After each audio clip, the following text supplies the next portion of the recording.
Howdy, howdy, everyone. Had a big hike this morning. It's gonna be dark and vibing. I know that feel. I haven't gone on a hike, but just going on a walk when you're out of shape. You sometimes feel like that, and I did that last Friday, I think. Walked for like 3 hours.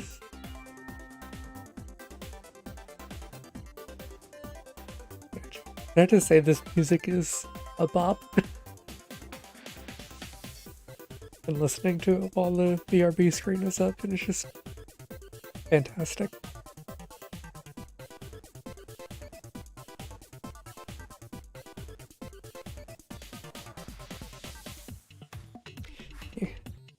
Decided I was gonna give this a try because I've been messing around in Nintendo Labo VR with some of the game stuff there, and even though it's nice over there, this seems like it's a little bit more user-friendly, and since it's not built to be specifically used by all of the VR stuff, it should be a little bit easier to work with.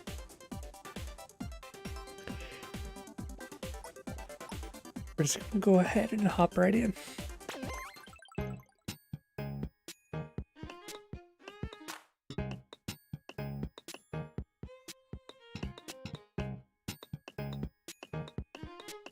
Is the prank that the B button's not supposed to work? Nope.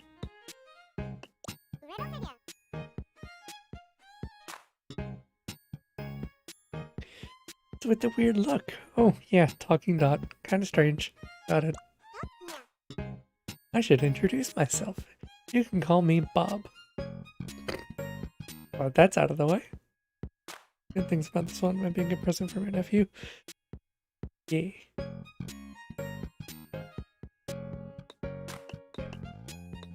Can already say it does have the same feel as the game builder in Nintendo Labo, just a little bit nicer. Let me just say, I understand your frustration. You can't finish this simple game, right? You can't jump by pressing B, so you can't reach the apple. There's a good reason for all of that. See, the thing is, this game is still under construction. The way it is now, you'll never beat the game no matter how many times you try to jump. In situations like this, I like to say, don't get mad, get programming. But I'm getting ahead of myself. I need to do a deep dive into this game to wrap things up. I need to peek behind the curtain, so to speak. So why don't we do that right now? Could you press this? Sure. Oh, if it isn't our Bob, good to see you, dear. Hey, Bob. Woohoo! Hi, Bob. Boing. Welcome to the inside of the game, Joel. Oh, you want to know about our friends here? These beings are called Nodon. There are all kinds of different Nodon living inside your Nintendo Switch console. You call up Nodon onto this here program screen, then connect them together. How? You're actually altering the game's programming. This place where we use Nodon to do programming has a nifty little name. It's called the Game Builder Garage. A fragment of a game you played earlier was programmed in the Game Builder Garage. Let's get down to business. We'll use the Game Builder Garage to finish this game. What's with the blank look, Joel? You're going to use programming to finish building this game. Not as daunting as it might sound. All we need to do is make it so pressing B lets you jump. To the output port on this button Nodon. It's connected to the jump port on the person Nodon. Heyo, I'm button Nodon. Exactly what you're going to do. You're going to push the button like pow. Kind of a genius about stuff like this. Hi there, I'm a person Nodon. Nice to meet you. You saw a little character on the game screen, right? I put that character there and I help move it around. Hold down A and move the cursor with L the way I show you, and we can make this connection.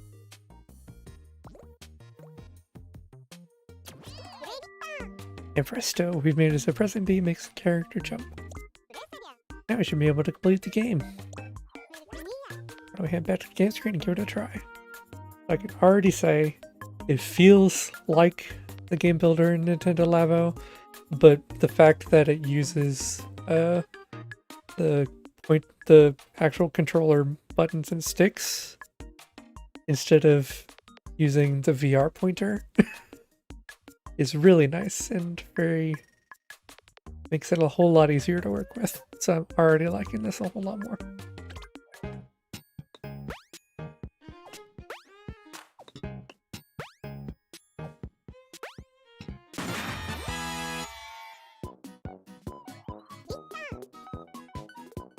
Make cute noises, yeah, indeed. You did it! Great job! You had to finish building a game with a bit of programming. Programming in quotations? Well then why don't we pop back to the program screen? What do you think? It's fun learning how to program a game, right? Actually, I think you might have a real knack for this. You know how to connect the dots.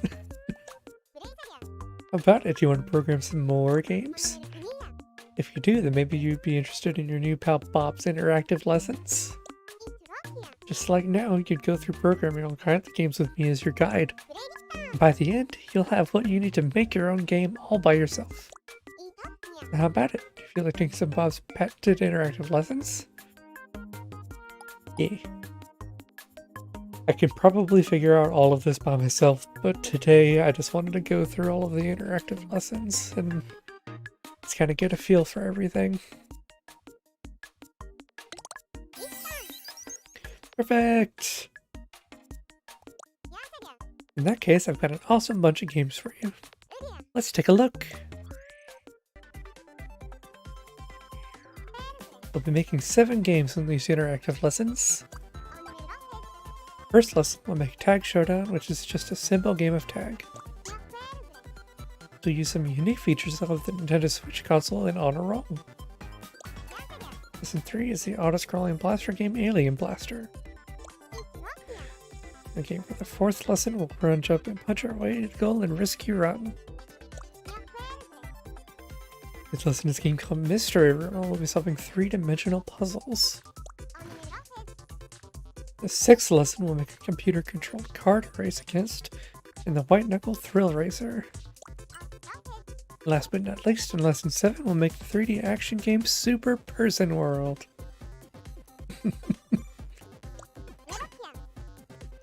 Learn to program games like the ones I just mentioned.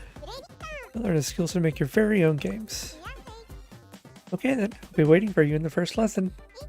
Be sure to pay a visit. I've been the ever knowledgeable Bob. See you later. Joel, hang on a sec. My name's Alice. No, not Bob. He's the excitable one you already met. I look similar, but I'm Alice. How do you do? Please don't forget me or call me Bob or anything like that.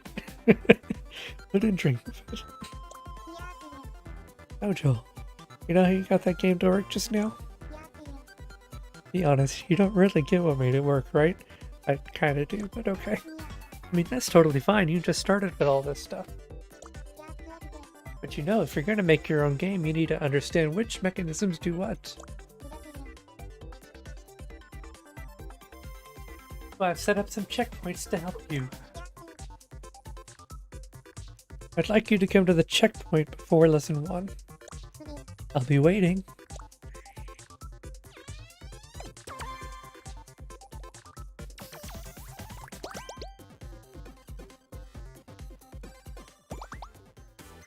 Make the person jump. Thanks for stopping by, Joel. In case you forgot, I'm Alice. No worries. And this here is a checkpoint. The idea here is to test whether you really know your programming stuff. How do we test?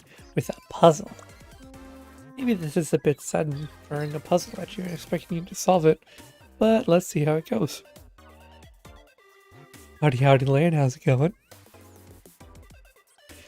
Playing some Game Builder Garage today. Just gone through all of the interactive lessons before I actually get into it for myself.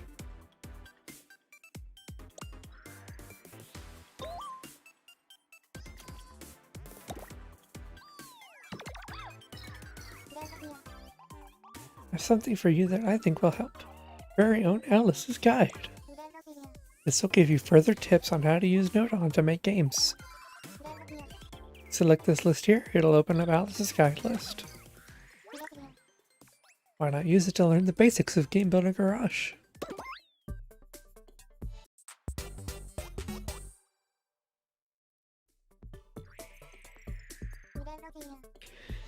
Okay, lend me your ears and I'll give you the basics of Game Builder Garage.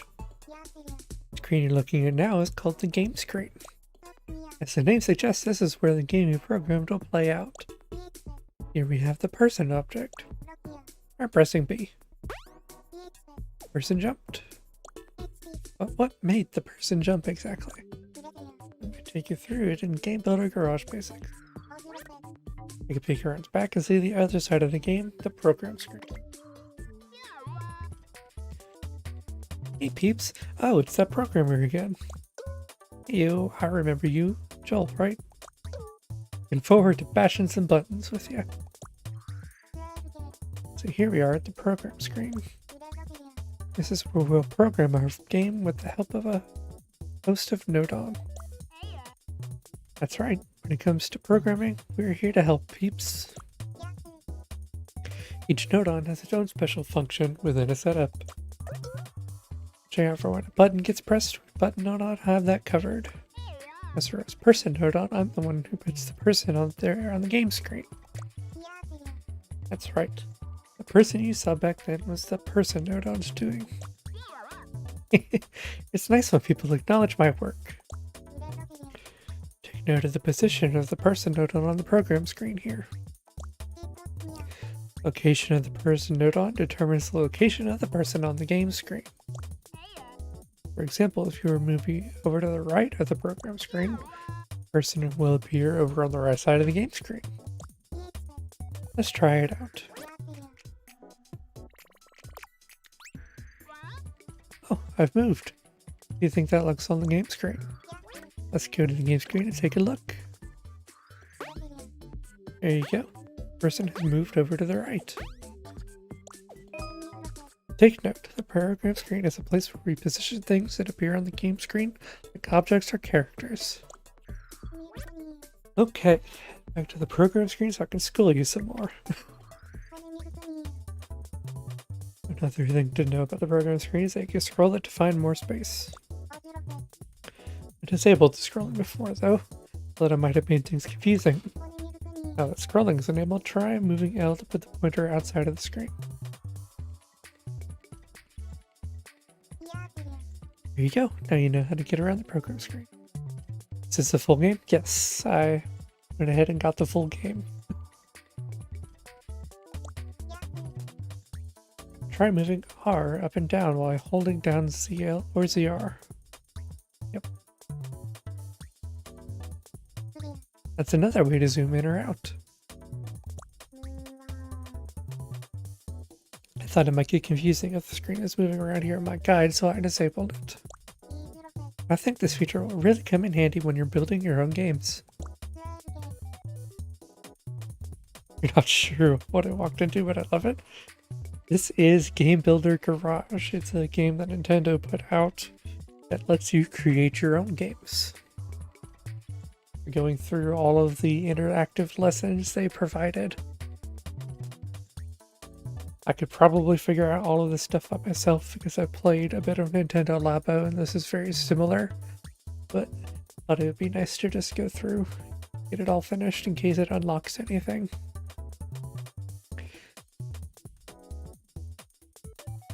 You want it now?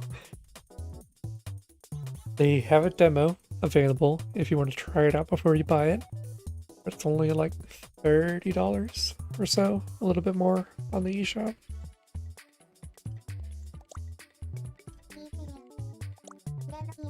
To the main topic, I want to tell you how to make a person jump. You remember pressing B made the person jump when we were on the game screen. Heyo, that was my doing.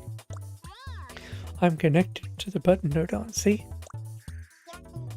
These lines here represent the connections. I linked them up a while back, right? I'm watching out for anyone pressing B. I've got you covered. Anyone presses B, and I immediately send signal to the person node on via the connection. Thanks for handling that. To understand the signal, try thinking a very simple message that passes along a wire. Now pay attention to exactly which part of me is connected to the button node on. See where it says jump? When I get a signal at my jump port, that's my cue to make the person jump on the game screen. Simple, right? Because we work together, the person jumps when you press B. Allow me to sum it up, just in case you didn't figure it out. The button node on's job is to keep watch for B being pressed. And when B is pressed, the button node on sends a signal from its output port. When a signal arrives at the person node on's jump port, the person node on makes the person jump. It's easy when you know how. Move the connection between the node on and see what happens. Select the connection. Oh. Touch this icon and make it disappear. Okay, let's go to the game screen and see what's changed. Press B. Nothing. The person didn't jump. Wow, what a concept. Because we erased the connection between the node on, pressing B no longer causes the person to jump. Back to the program screen. Yeah, no connection, no jumping. That's how it works. That's right. If there's no connection, then signal. Okay. Let's start skipping a little bit. Reconnect. Yes. Oh, there it is. I'm getting a signal from the button on again. Connecting node kids from the support and patch the game builder garage. Activates it's the most fundamental aspect of working with node, so remember that.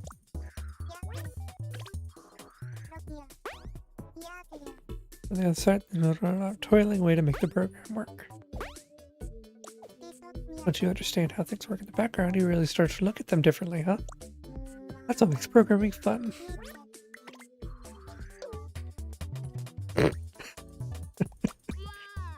Seeing a lot of us are going to be building games.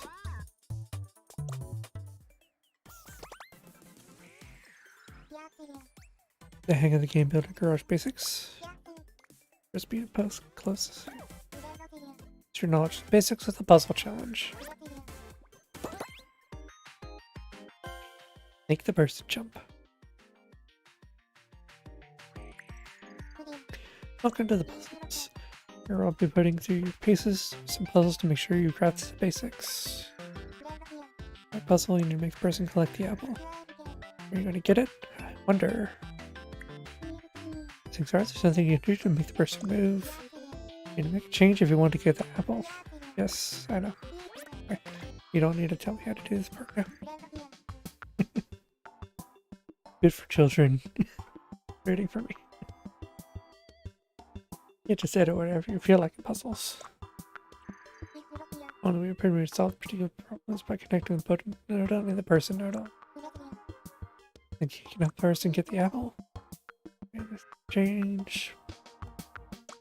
If it doesn't work, yeah.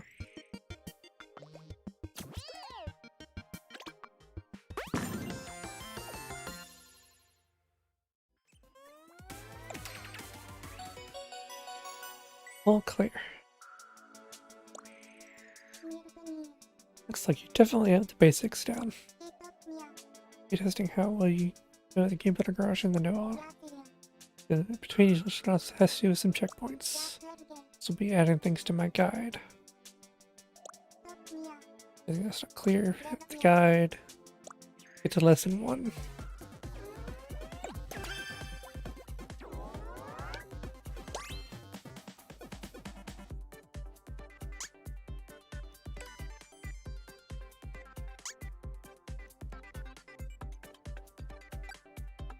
Goodness.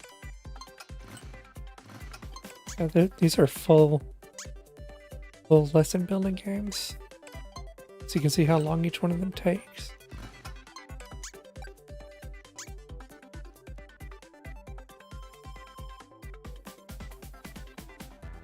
I'm gonna take a guess that this one probably requires you to be undocked, so if we get to that point today, I'm probably gonna have to skip that one, if possible. Or just do it off stream. All the others seem pretty straightforward. Hello Mirrored, how's it going?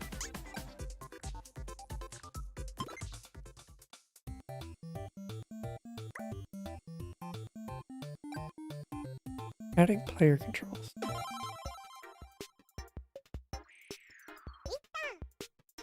Hey Joel, I'm so glad you made it. Welcome to the interactive lessons. Just in case you forgot, I'm Bob, and I can't wait to start working with you. I'll have the day to remember because you're going to be making your very first game. Tag Showdown.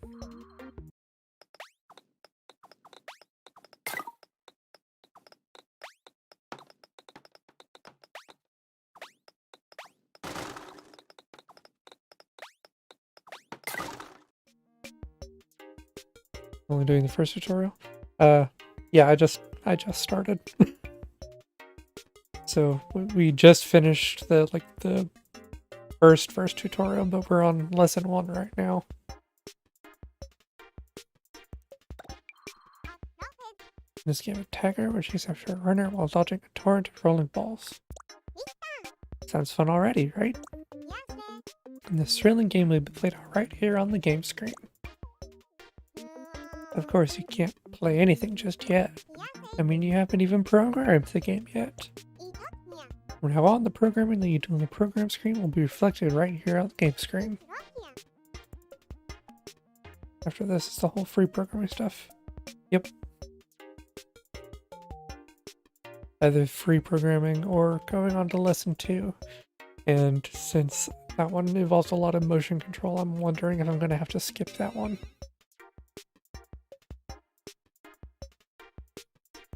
Without further ado, let's head over to program screens for program error game.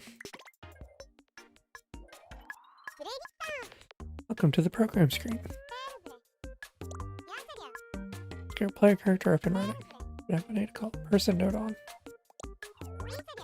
Objects. Characters. We got peeps. Nice to see you. Now the program starts. Ready to step into the limelight. So whatever after we place the person node on. He is. Person node on program screen makes a person appear on the game screen. Clear enough. I want to be able to control it using a controller. Move it with it. Nope, doesn't do anything. This is when the program comes in. Get our player character mobile.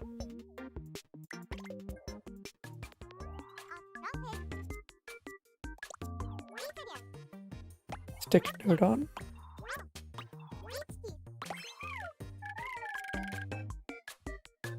Boing.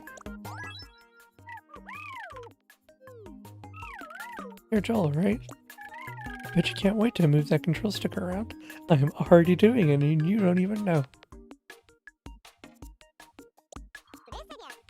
Need to link up the stick node on's output port. The left-right port on the person node on.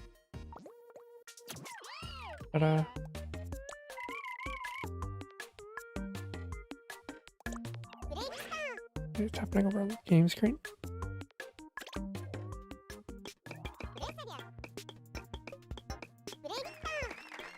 Yeah.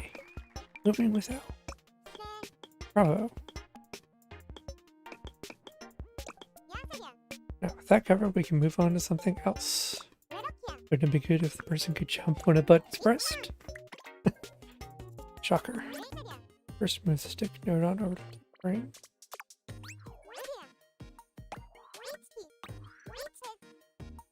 Yeah, I definitely like this interface a lot better than the one in Nintendo Labo. All very organized. All of the buttons are right here. Instead of having to dig into the menu to go get them. Like, because the only ones you can choose are like, I think really it's just the A button and then you have to go and edit it. So having all of the buttons here is very nice. Yep.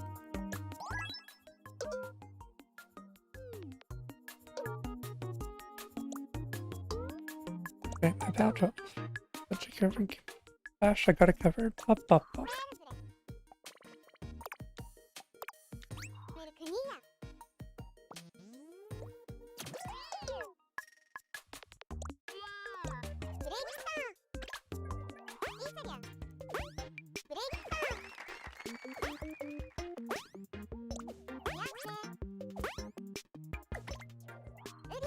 How's my day? It was pretty good.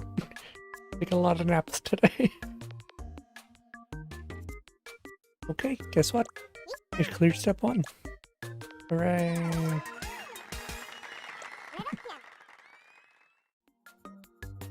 This step we made it possible to move the person with the controller. Next step, we'll get ready to build a level for our game of tag. I don't mind saying I'm pretty excited about that.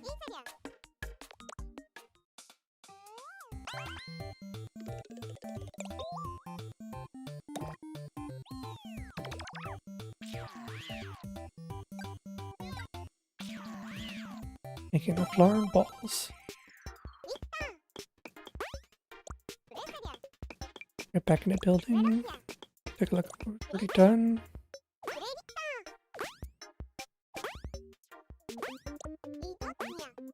This time around, we'll be building the floor and walls that set the stage. Making the floor and walls, but first, we're gonna need to decide where to put the entire level. How about in this space up here? That should do. That's settled, and we need to make sure this area is shown on the game screen. If we're going to do that, we need to help the game screen node on.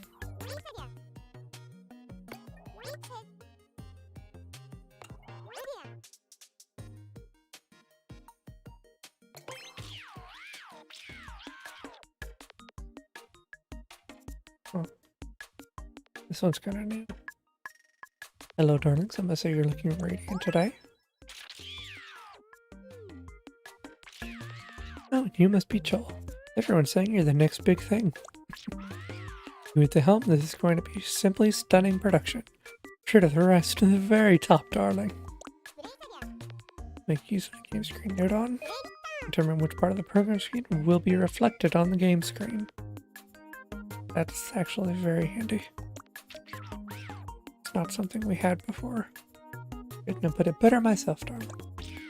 Whatever I frame will appear vividly and thrillingly on the game screen. Let's make this game screen node on a bit bigger.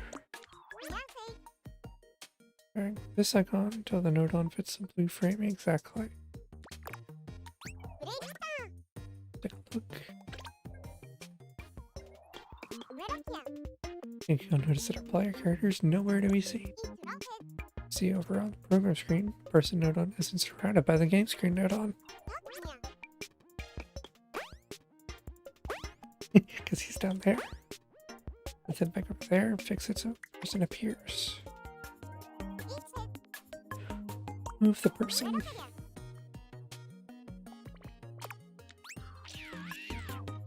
Wonderful. Now the person's in the limelight.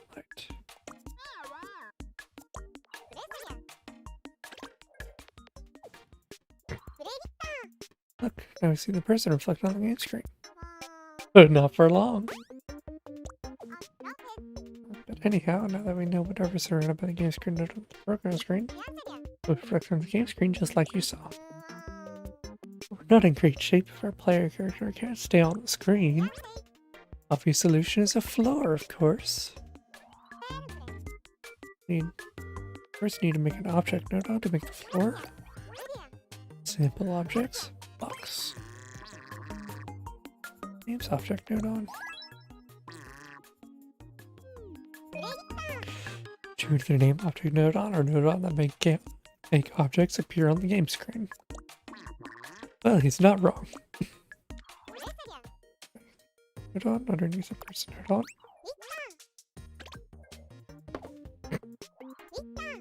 See that? Oh, sorry, I mentioned nothing to keep them up. Objects just drop right out of the screen. Get back to the program screen and fix that so the object doesn't fall out.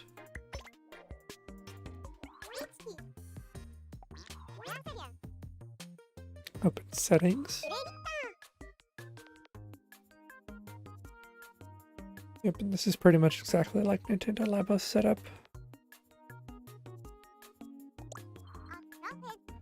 Need to adjust the property settings to fix it so the object doesn't fall anymore.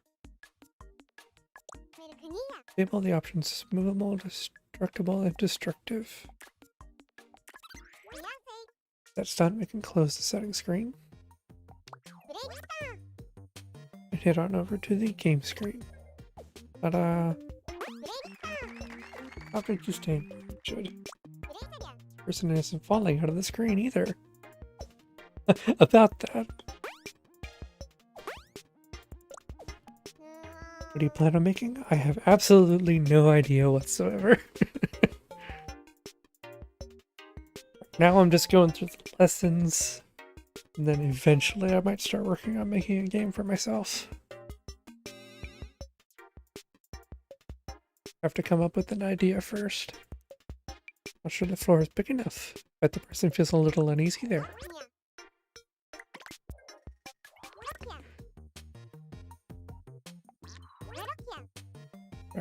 Icons, same size and shape.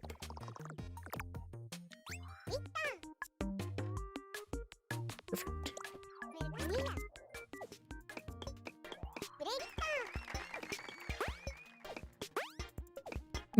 You say that.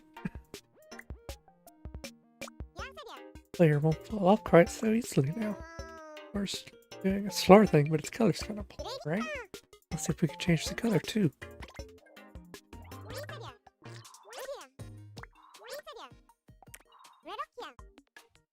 Here's where you should be able to select a color for your object. Let's try making it brown. But I want to make it pink. Okay, fine.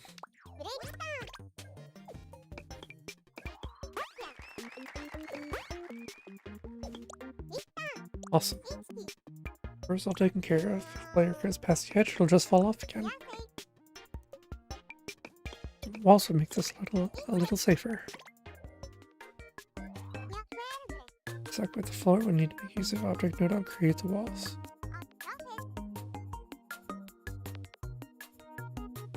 Not really.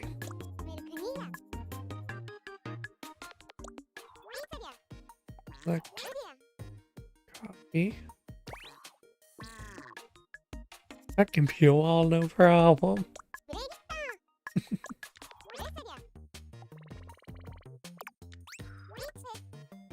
Site width. Copy. Now we have a wall.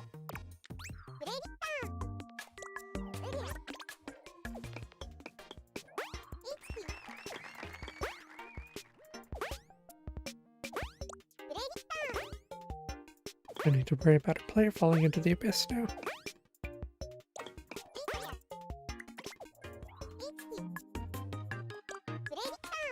Hereby declare step 2 complete. Hooray! Step we added a floor and some walls. And the next step we'll add some platforms to complete the level.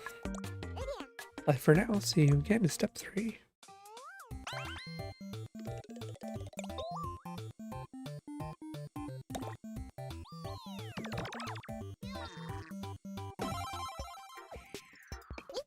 And here you are. And continue programming our game of tag. That we made the floor and the walls.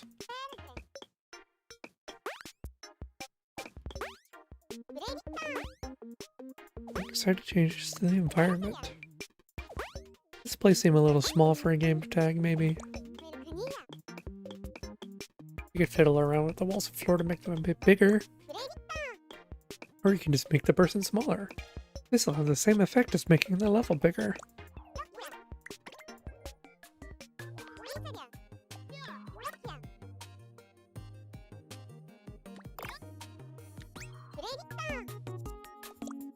Easy peasy.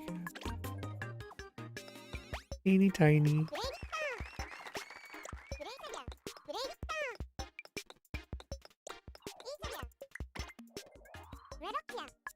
Life and things after placing a bunch of platforms.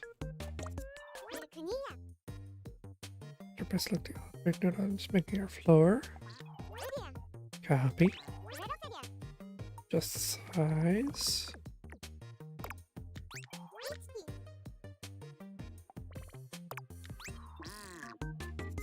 Hop on me all you want, I won't break.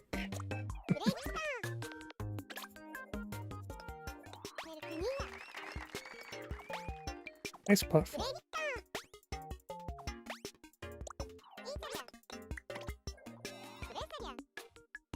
Get ready to try making a sloping platform.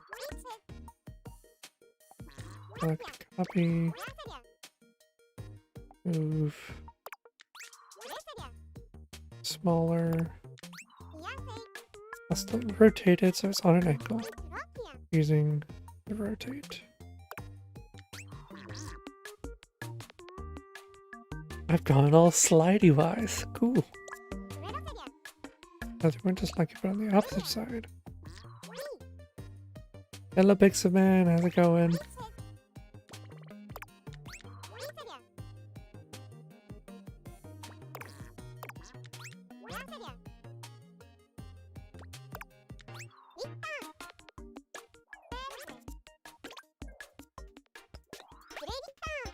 Two sloping platforms.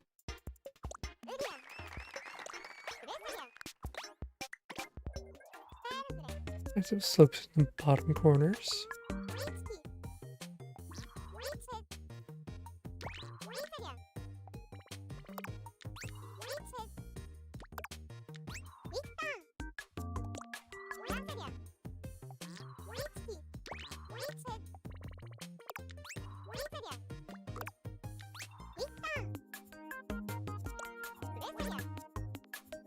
If you're working out, awesome. These sloping surfaces are going to give us a thrilling game of tag, don't you think? No, we really need more platforms.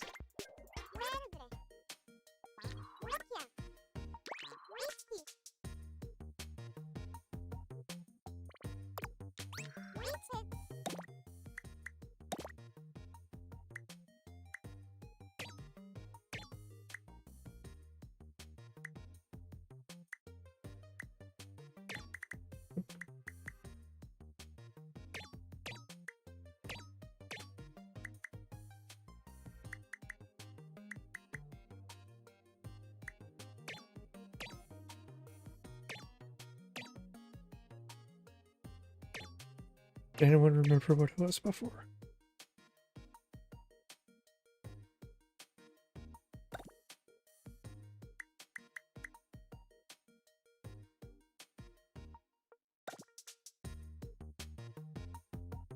Okay, so you can use the arrow buttons to get more precise control.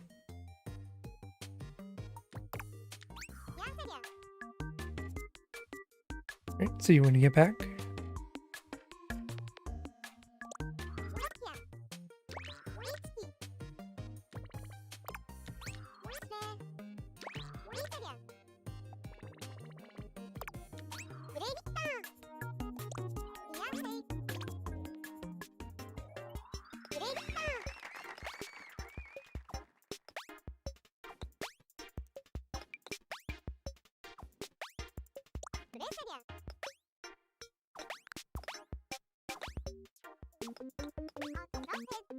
Think of all the action-packed, pulse-pounding games of tag in store for you. Hardly wait. That step 3 is complete. This stage, we added some platforms to complete the level. Buckle up, because in the next step, we'll be coming to a real turning point. The attack is about to become a 2-player game. See you in the next step.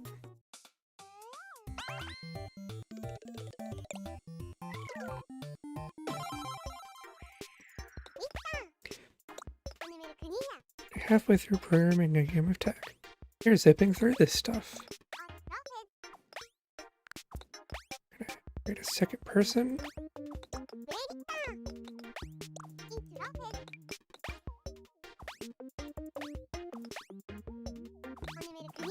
Imagine what it would be like when there's a tagger chasing the player. I get chills. They multiplying. For a bigger tagger, let's adjust the position of the person a little bit. It's a good idea to move over the other node on attached to the person node on too. It'll make things a bit easier to understand.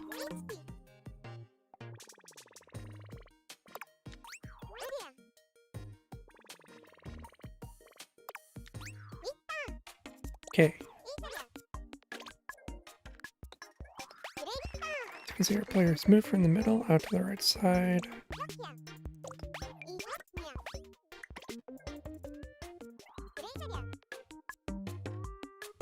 Another person.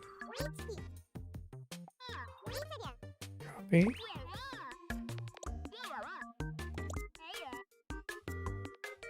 I'm a reliable person. Node on.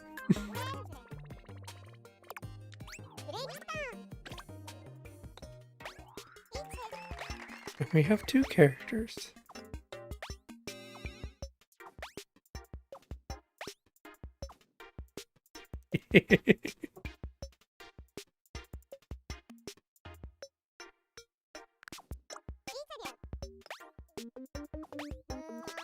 Person on the left-hand side isn't moving. I wonder why. Still need to do the necessary programming to control the second person. Remember, 2 characters, we need to figure out how each one will be controlled. This is a 2-player game. We need to have 2 players controlling 1 person each at the same time. Controlling 1 person with the left joystick and 1 other with the right would be ideal. Let's arrange this so that the dagger on the left side moves with L and jumps with L. So for the runner, control them with R and R. Plan, we can program the controls. Stick. Kind of missed, but whatever. Now, right.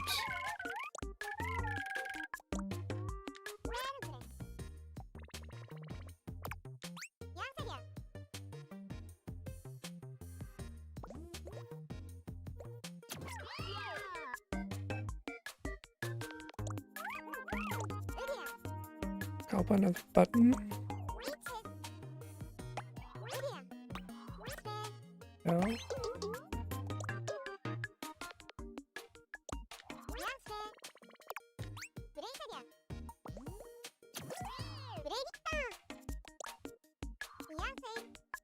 Change the controls of the runner. Settings. Stick to right.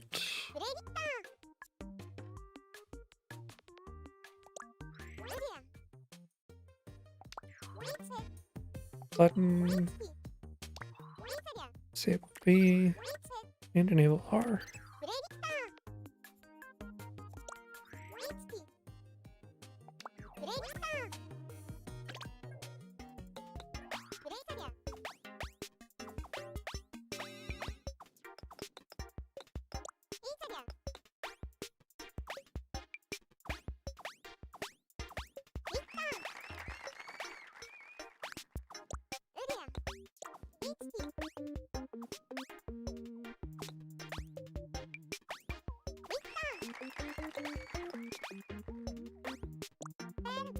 Now control our runner and tagger separately.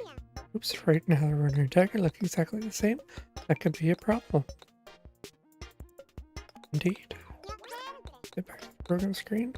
A little easier to tell them apart.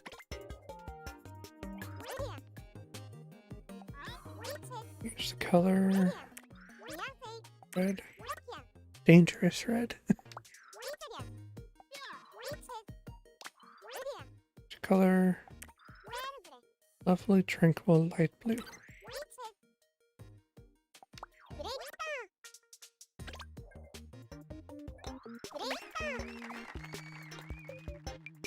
Make them kiss. It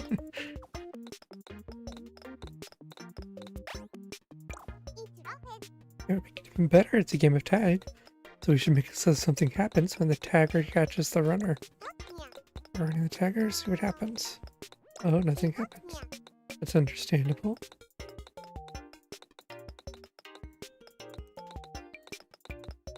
We want to make something happen, we need to use a program. Right? Right.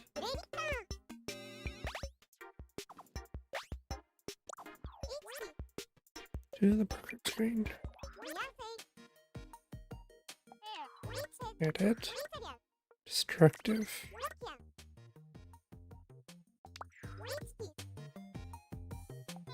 Runner. Destructible. If the tagger comes into contact with the runner will be smashed to smithereens. Bonk. The runner breaks, that means the tagger caught the runner. In other words, the tagger won. Okay, tag's not true. 2-player game. Caught the runner and want to play again from the start. You can press the retry button for a do-over. This way you can start the game again from the beginning.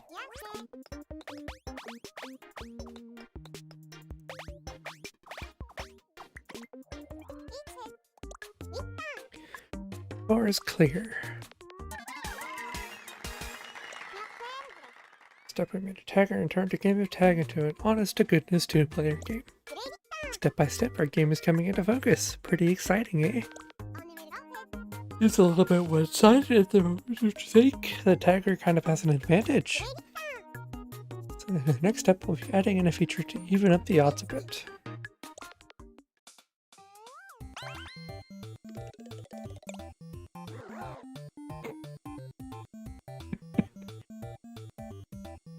An interesting name for this chapter, but okay.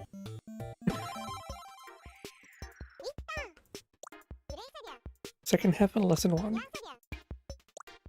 Rise.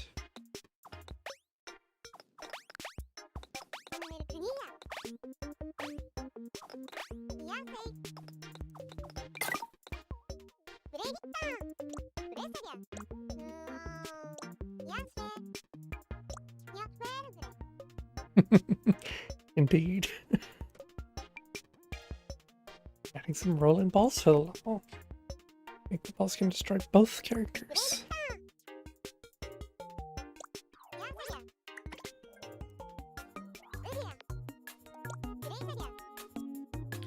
I'm going to type a launch object. Retract. Launch.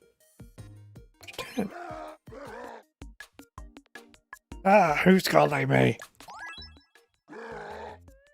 You need me to throw things? Is that what you want? You want me to help build your game? Is that it? Gah! You're the game programmer, aren't you? Why didn't you say so? Of course I'll help. I love making stuff. Just tell me what you want. Introducing the launch object node. He's full of hot air and objects. Grab this. Goodness. A shower of spheres, a blizzard of balls. It might be a bit too big, no? I'll do something about that.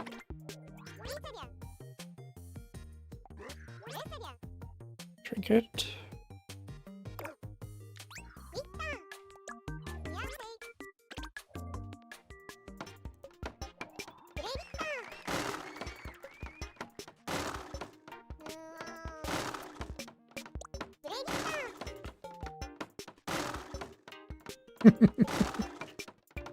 Put an extra platform above our runner and tank.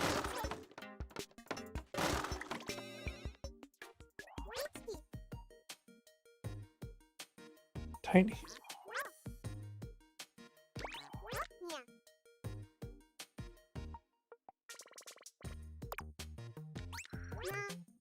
And rotate.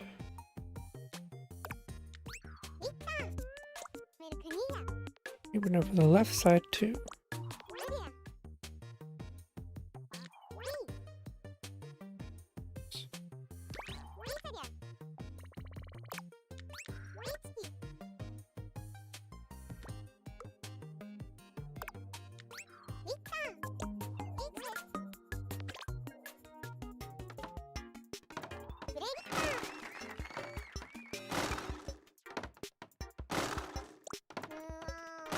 Or just a bit too powerful right now. They're not rolling right, are they?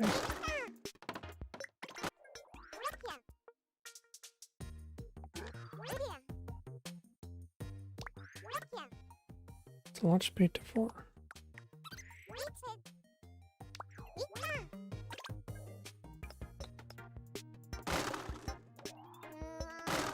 Much better, we've tamed it now. See how each ball breaks when it hits the next one? So I need to make the interval between each ball launch a bit longer. Right?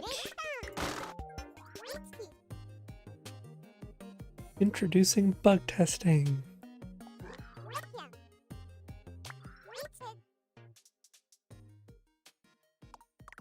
Oops. The interval between each ball should set it to 7 seconds.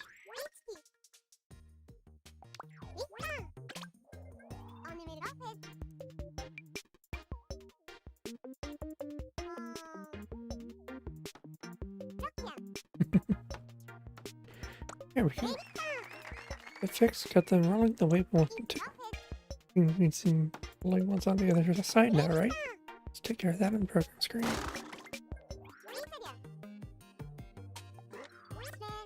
Okay.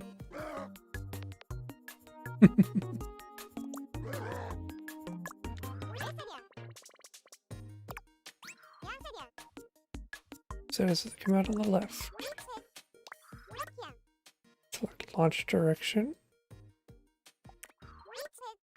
To X minus to go the other way.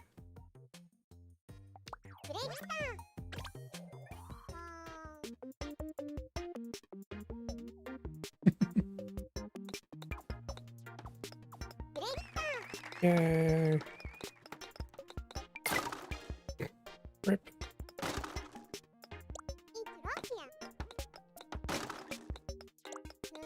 There's still something we need to fix. So you see they're not damaged when it hits. Editing another property. More destructible.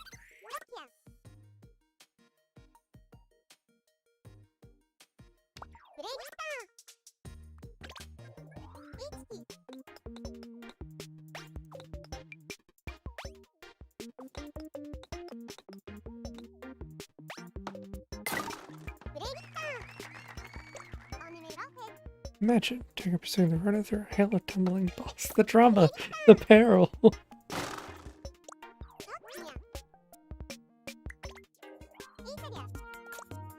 5 is clear.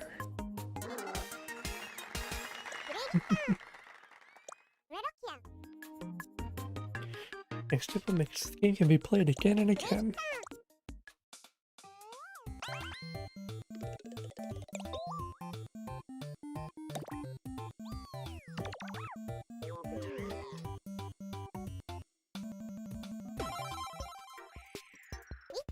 We made it.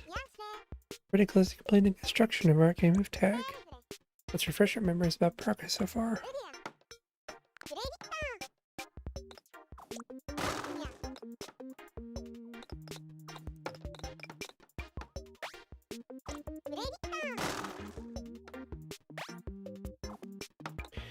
See, we're adding a quality of life upgrade.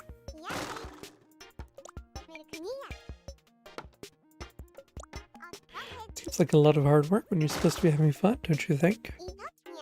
To make life easier, how about we add an automatic retry to the game?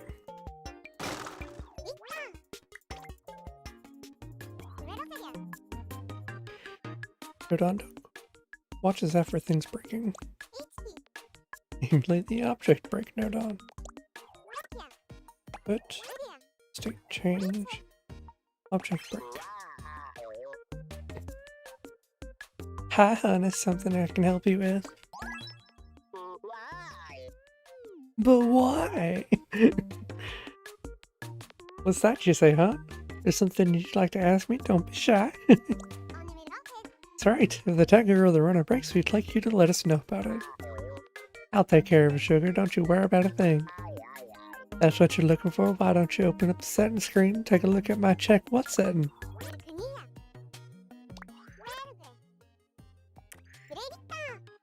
Screen so you can set which objects the object break note on watches out for. Disable box cylinder and sphere. Enable person. That's the way to do it. I'm all set now. I'll keep a lookout for a person breaking. If that happens, I'll be sure to let you know about it. Don't worry about it, huh? I got you covered. Just focus on what you do best, programming. Need another one that makes the automatic retry happen.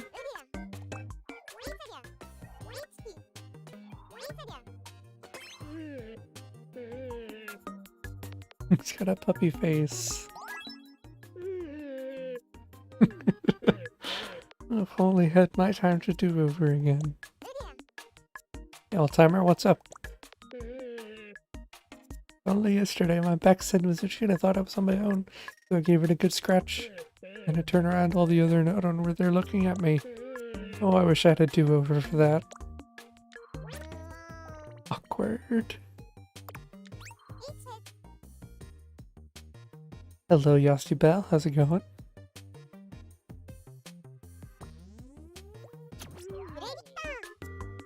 Okay, now the game will restart every time a character is destroyed.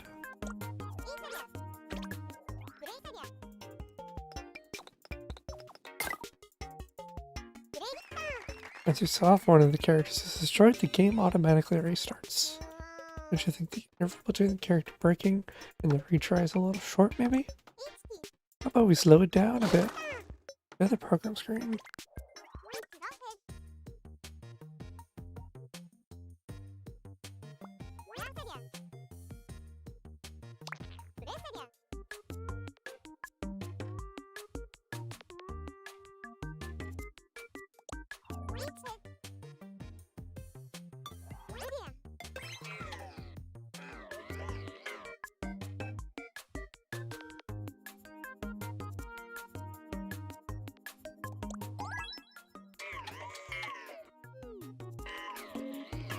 You're wasting my time. You wouldn't dream of it. You just need some of your programming expertise. Oh, why didn't you say so? I'll help. It causes me no shortage of headaches when people don't make appointments. Naturally, I want to help out, but if I had been double booked, I can hardly take when I'm supposed to be talking, can I? It always pays to have one's schedule in order. Sorry? Well, as long as we're all in the same time zone. Thank you for subscribing! I need to fix that alert. I forgot about that one.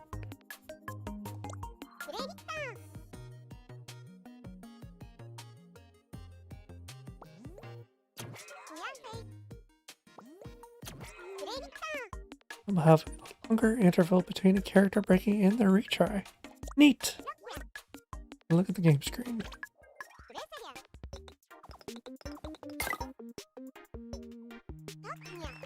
Longer interval between the breakage and the retry now, see? Now players have a little breathing room between matches. Done checking that out, let's head back to the program screen. Okay, so step 6 is complete.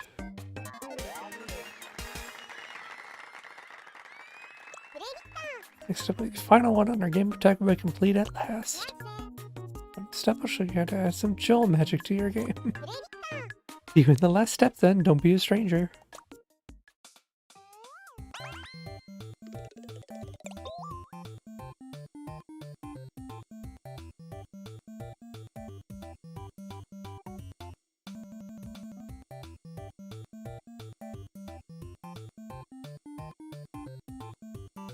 Me too. It's one of my favorite Nintendo characters other than Bowser.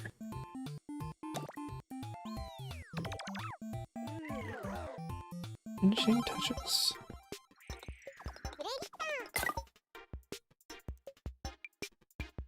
Here's the one Camp Builder Garage. There is a demo available for it on the eShop. Free to try out. This step will be the last one, and then our game of tag will be complete.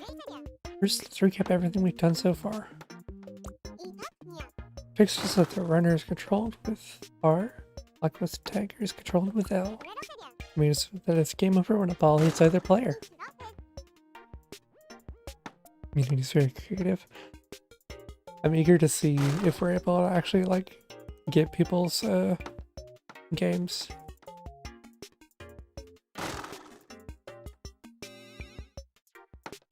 You did, but you want free program. I see.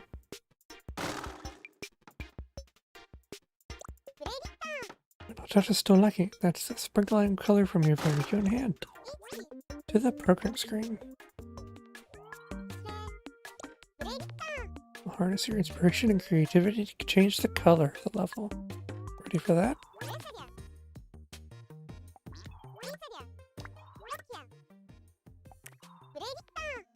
You can change its color. Go to brown. By making it black.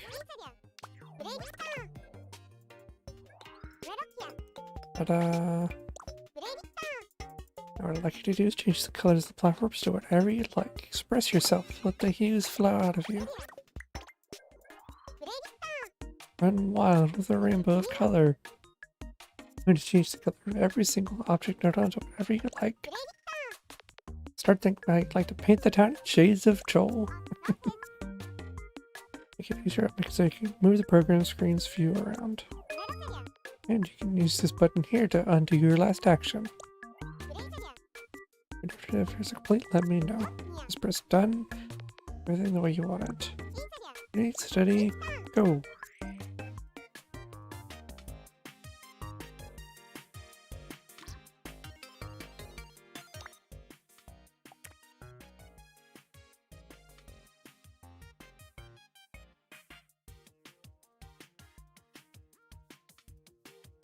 Let's see.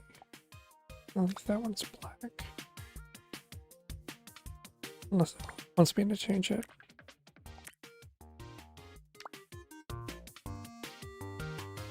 No. I can't leave it that color.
I think that's everything that I want to change.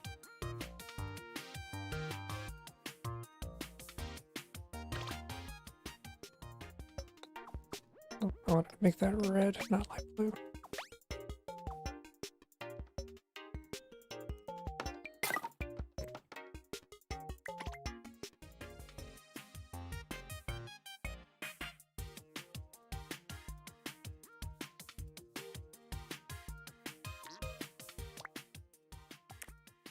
And there we go.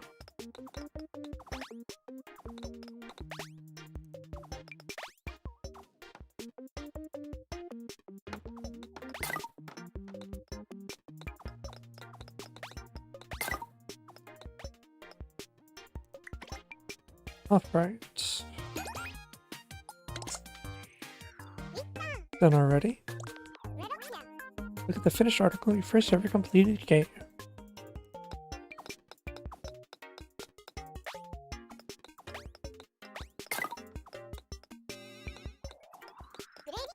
Style, what flair, color me impressed.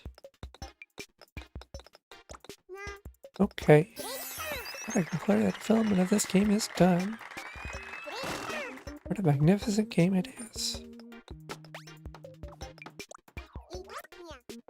I feel like a spoil sport interrupting this momentous occasion. We get back to the program screen for a moment.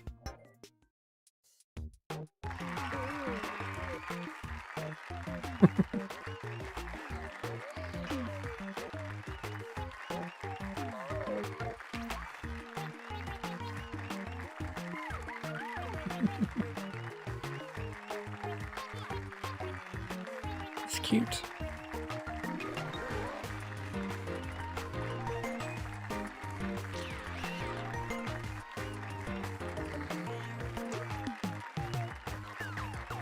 And now I'm doing pretty well. Just finished the first lesson. Got the makings of a genius programming, there's no doubt about it. It's time for game attack, take a place of pride in the gameplay. Back to the menu.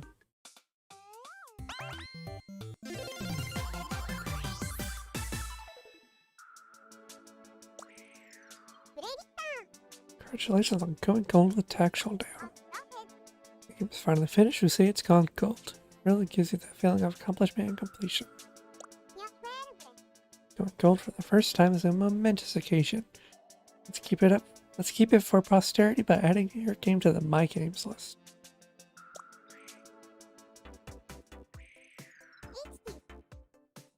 So this is the game you made.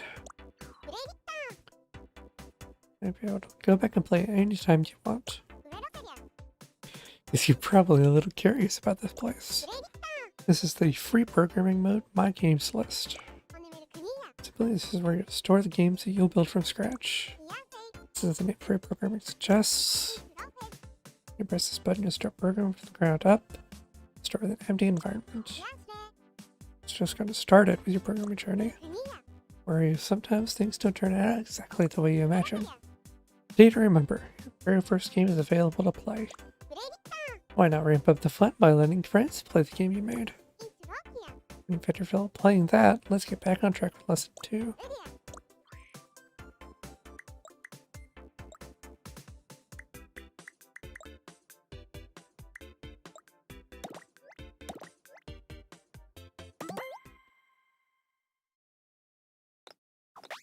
Ta-da.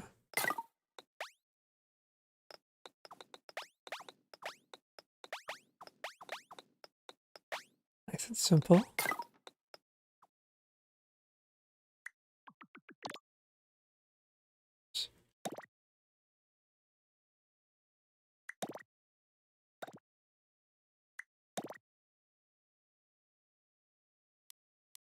Interesting.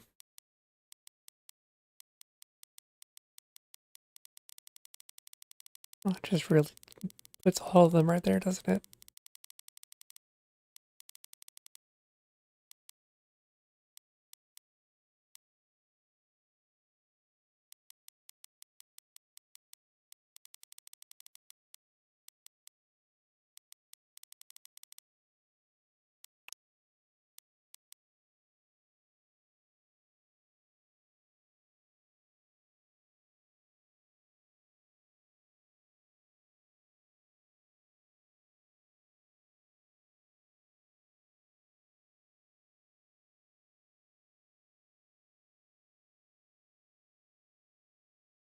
Goodness.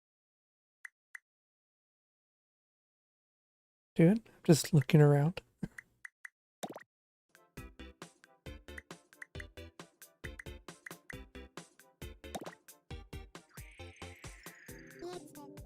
There you are, Joel. And here's the place where you can receive games that other players have made. If you select this, you'll be able to see games that nearby players have made available. If you have Nintendo Switch Online membership, you'll be able to see games that other users have made available. Howdy, Ember, how's it going? When you receive games from online, you'll need to enter the game ID or programmer ID of the person who shared it. Just in case, if you receive a game that seems inappropriate in some way, you can report it with the report button. Bye for now. Let's see, do I have to put in the code? Yeah. I don't know any codes right now.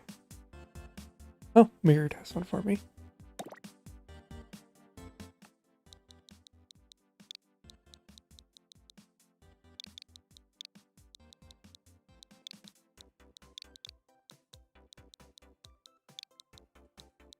Just know that if it's inappropriate, we'll have some words.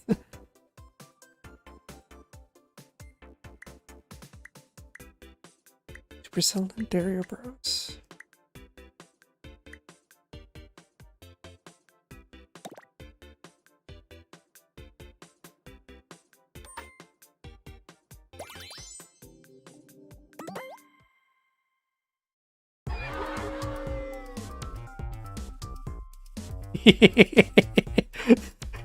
That's cute.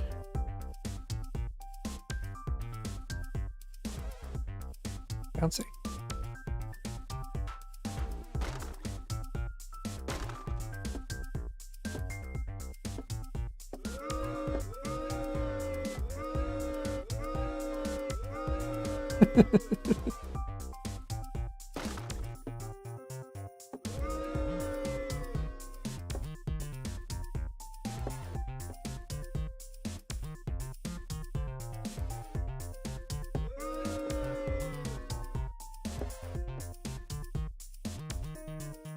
Hard. Just wanting to bounce that way.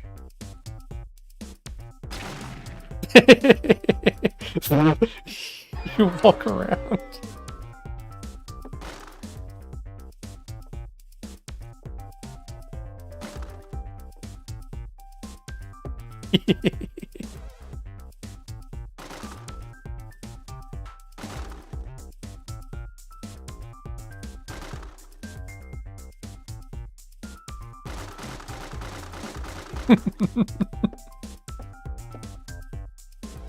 I like this. This is really cute. How did I just break?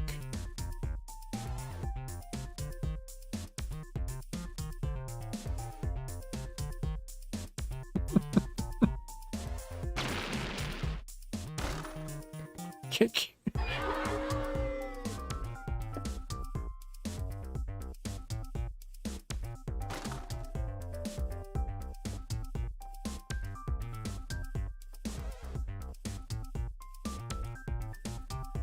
There's an invisible block. Whoa! What the heck was that?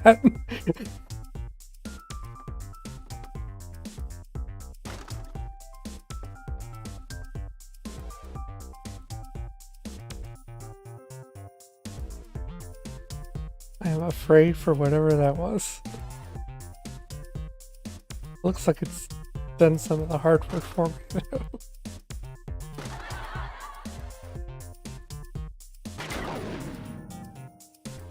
Ow.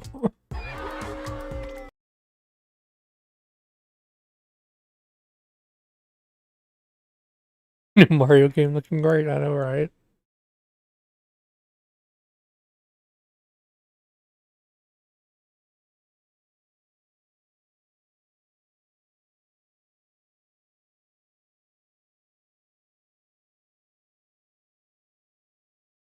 Cooper. Animation at the bottom.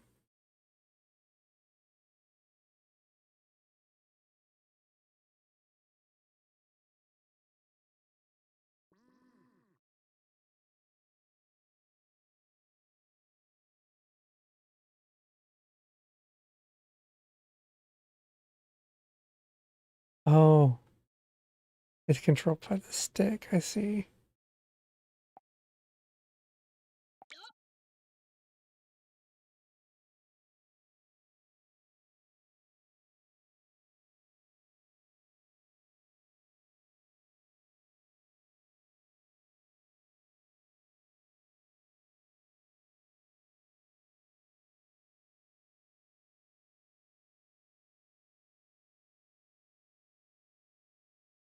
Well, that's neat.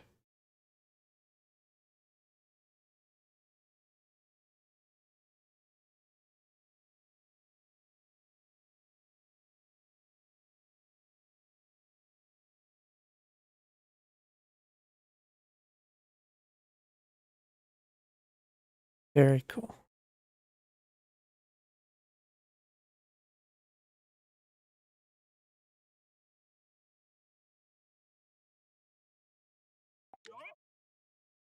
How do you paint onto things? There's just a texture node on. Or is it connected? Kind of hard to see how everything's connected here, but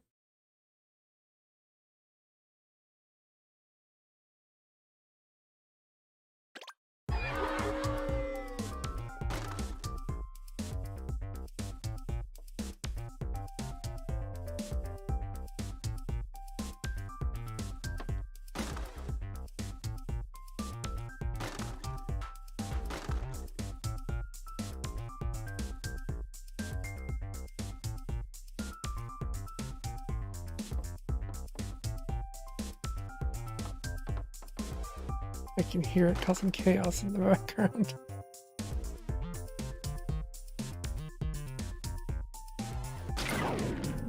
I forgot about that already.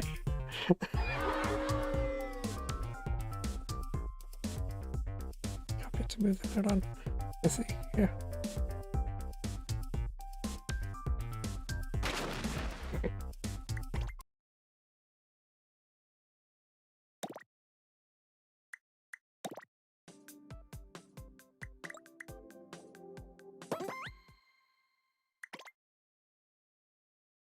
Guessing.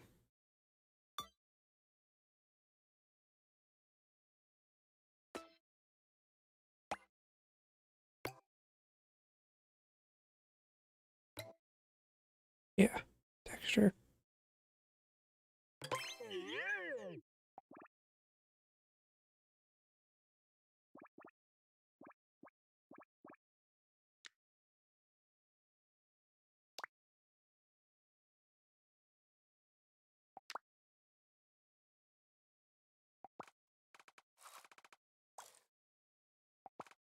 Don't know what that part of the node is for yet.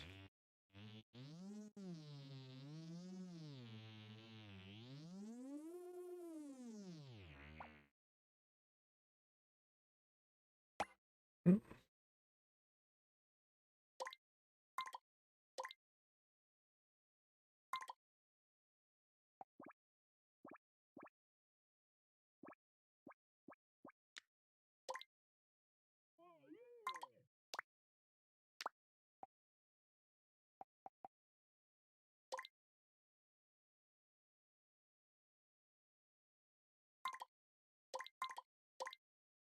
You can do top down. Well, the 3D game.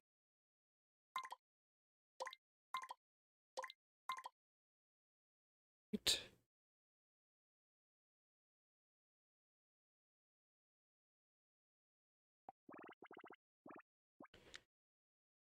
Ooh, there's a lot to learn.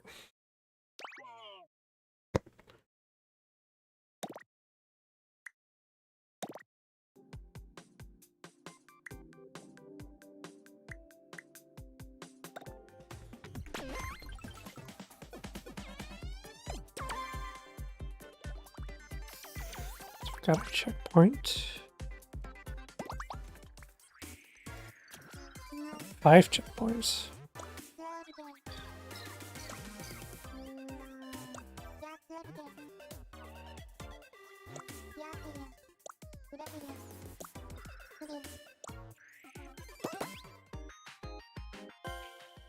My personal control stick.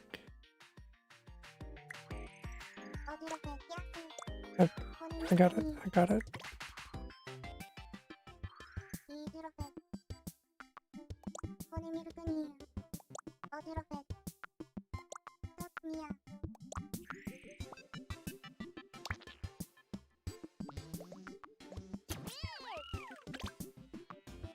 How do you record on Nintendo Switch?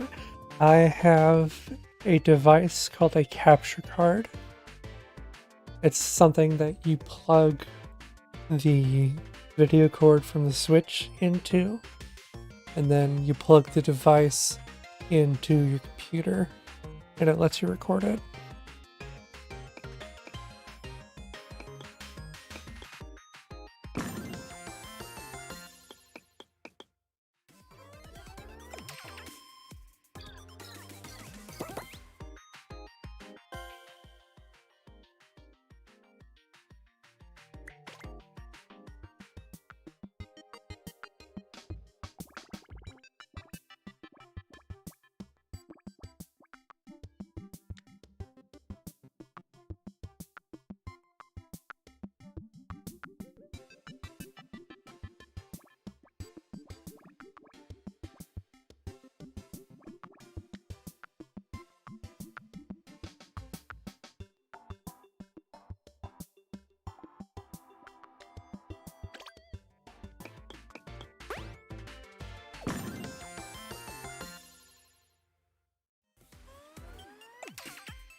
Objects.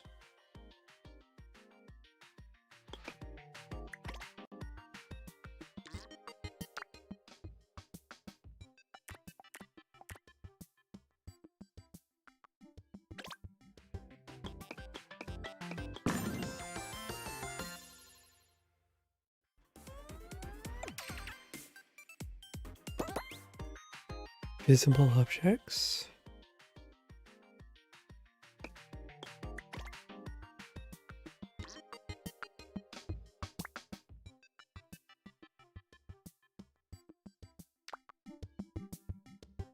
This one.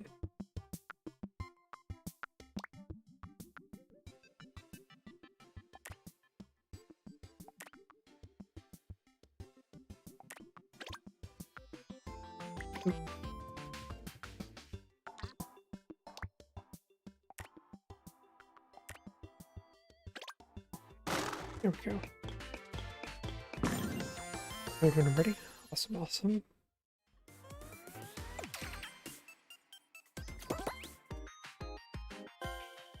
Priority launch object.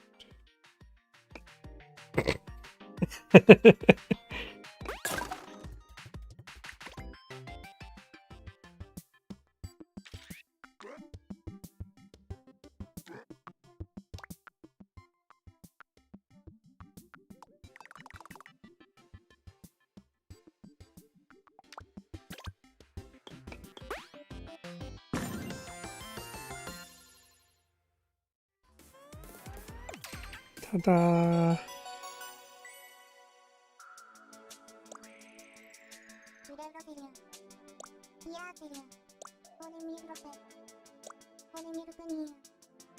Those funny little things living inside the Nintendo Switch console.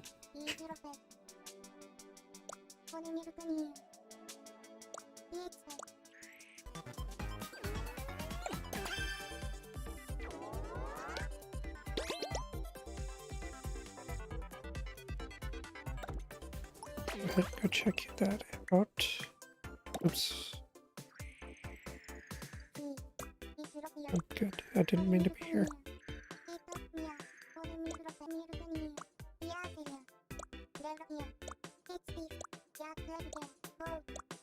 Free me. I know your rules, Nintendo.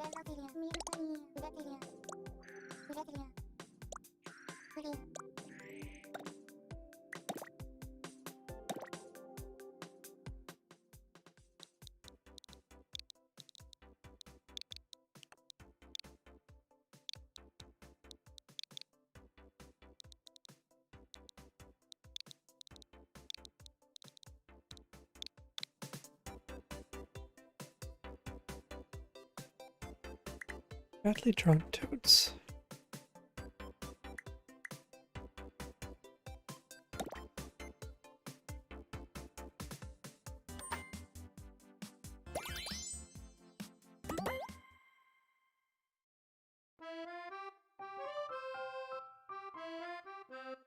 It's easy to hear the majestic voices.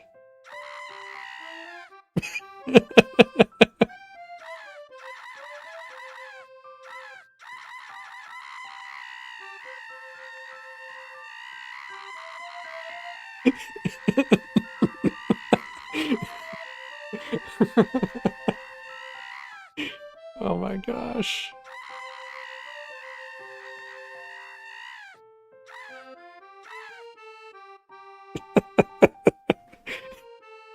You can just hold down the button and it would scream forever.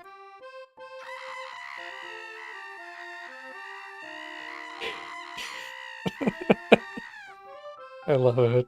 Thank you for sharing that.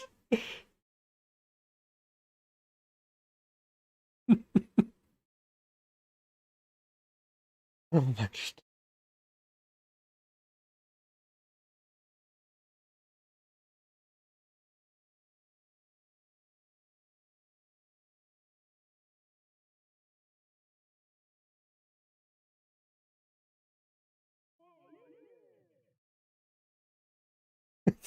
Had a pop out alert for this one.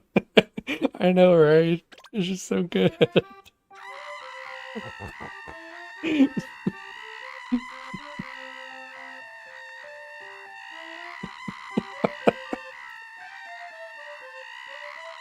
could listen to this all day.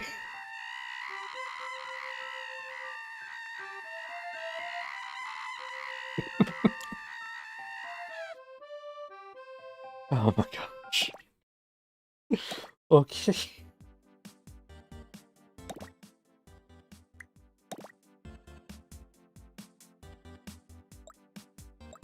These two. Okay.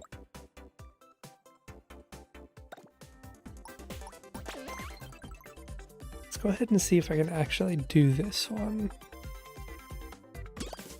Or if it's just going to require me to tilt the console. I already figured out how to do the overhead view.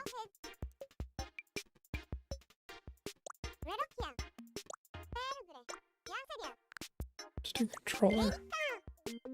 Okay, good. I stop playing the game in handheld mode. Yeah.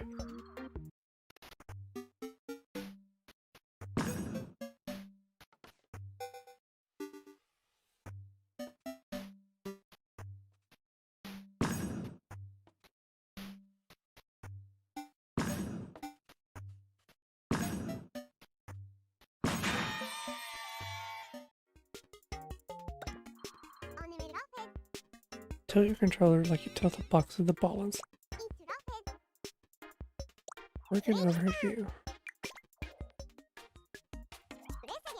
Before we switch to overhead view, it was against most important items, the humble apple. Fancy object turned on. Round apple. And what a fancy object it is, too. Okay. So ripe and juicy looking. The apple of my eye. Now you know how to place apples. Good job. I had a mouth, I'd be tempted to take a bite. Time for the main event. Very easy to switch views.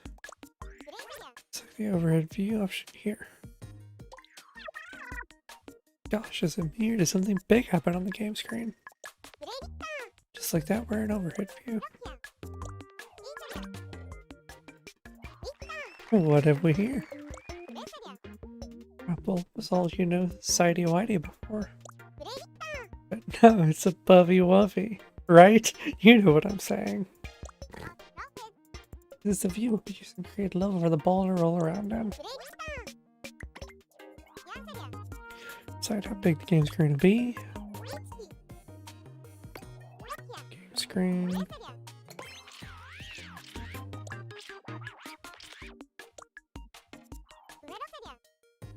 Size.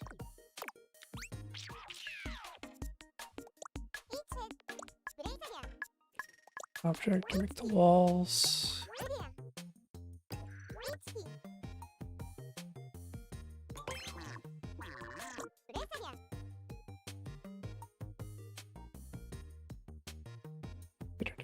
Frame.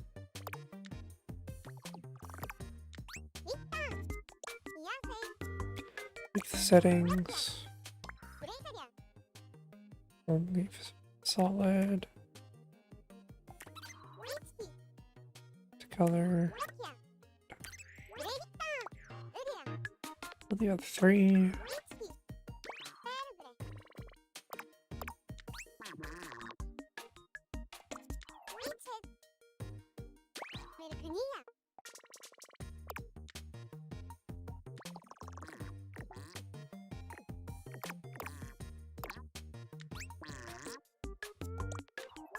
On the left wall, but I'll treat you right.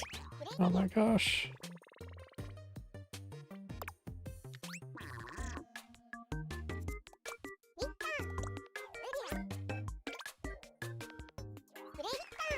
But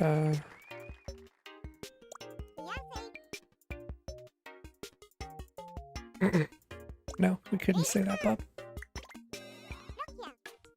There you have it. Step 1 is done. Learned how to enter overhead view. Get the walls to roll around.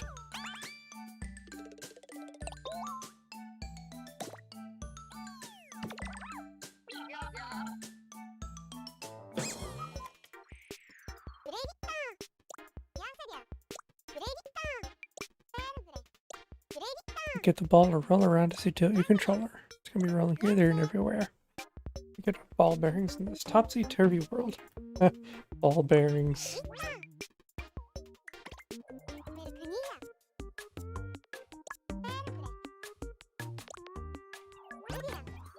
Make a sphere. Moving sphere. Ready for action.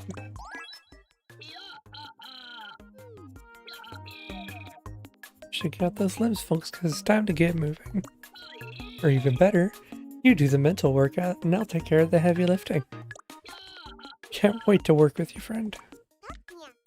Make it smaller. Root. Okay. Settings. Disable, destructible. Color. Blue.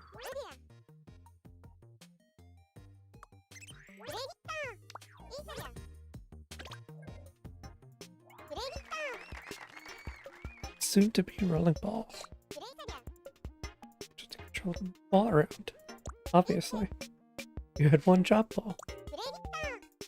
No, why it won't move? Because we never taught it how to roll. Need the ball to roll when you tilt the controller, right? I call it a tilt node on.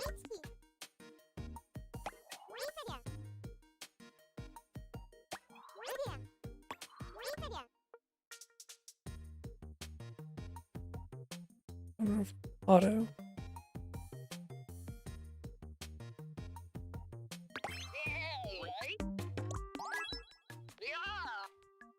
Yeah.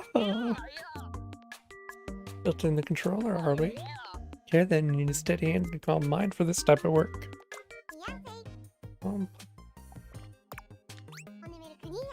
Just need to make a ball roll to the side so until left and right.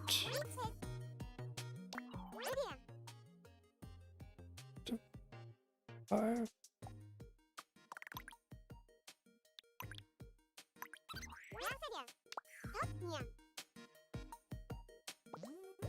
X.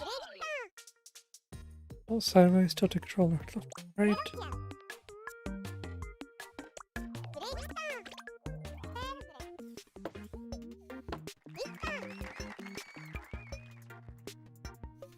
Ew.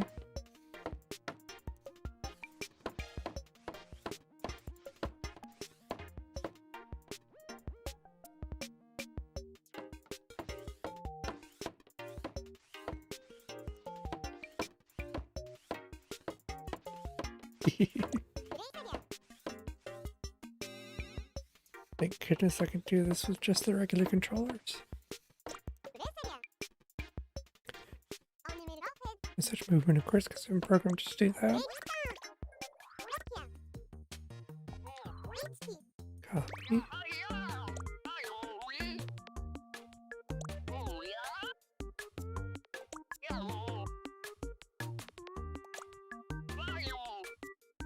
Oh, it's easy to tilt or hard to tilt. Seems like a pinion as well as tilting back and forth here. Settings. To forward, backward, by rotating on the x-axis.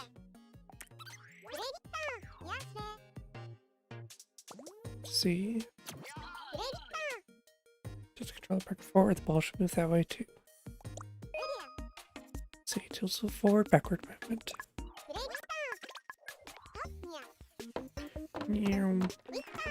Goodbye, ball. Whoops. It's gone.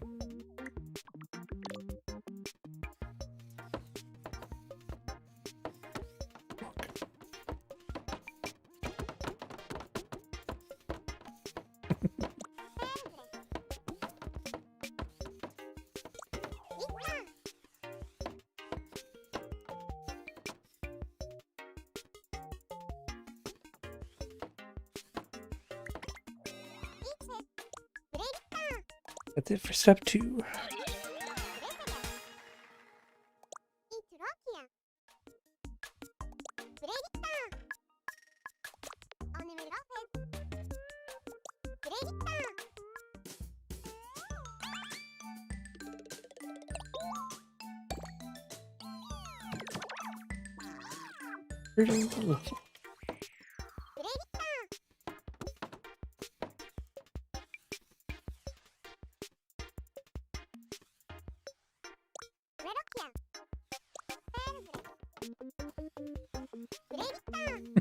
I did that before we even started.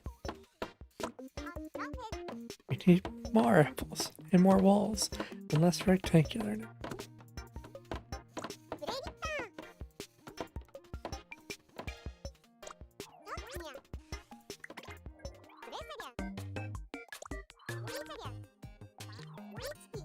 More walls.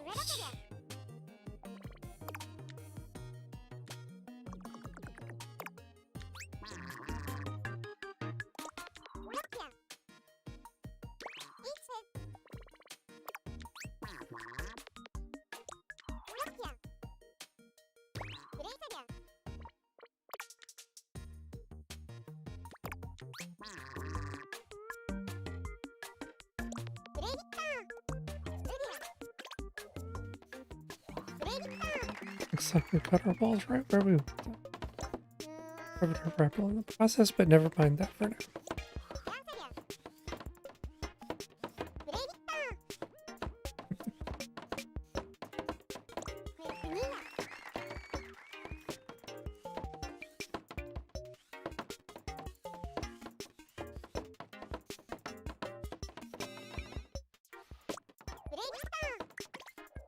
Save the apple.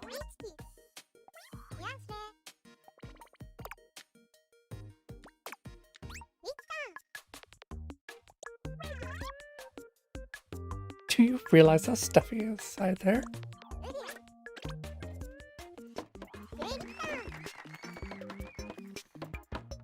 Our apple is no longer a ball, and it's no longer a wall. Get it? Because, never mind. Try bumping into the apple with the ball again. You mean what I already did. Just roll around when the ball hits it, huh? Instead, why don't we make it so that you can collect the apple by bumping into it?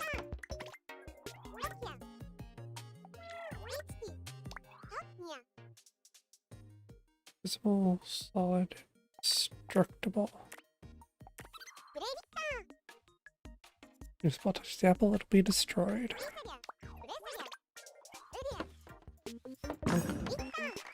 Applesauce. That collected the apple. You destroy the apple, that way it can actually look like you picked it up. There's more apples.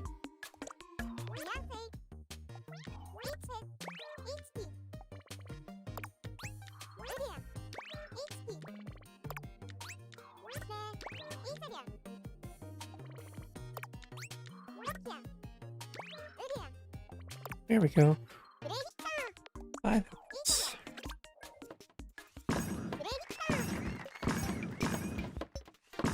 Bonk. Looks like you were way ahead of me. Nice going. You recognized that. Funny. Where playing fielder game looks way more exciting now, don't you think?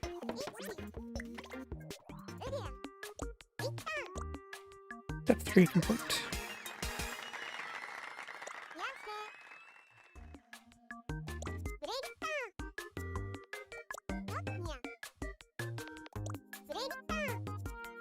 Next time we focus on counting how many apples have been collected.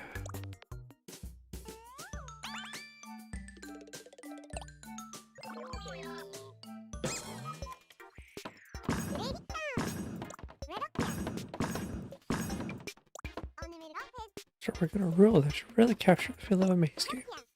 Collect 5 apples to win the game. This step will need to make a way to count how many apples have been collected. Counting apples. Seems the counter node on would be the right node on for us here.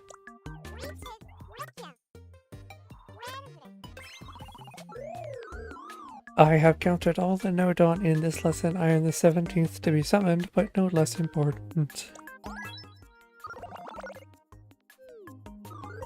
You are asking me to count the number of apples that have been collected? Yes, okay, I will count for you. You can count on me. Counter a little bit. Get the counter node on to count something. To input a signal to it. Count the number of apples selected. Need a node on the output signal for us whenever we pick up an apple. Pick up, but really uppercut is destroy, right? So our role should be if destroyed, output signal. Object break.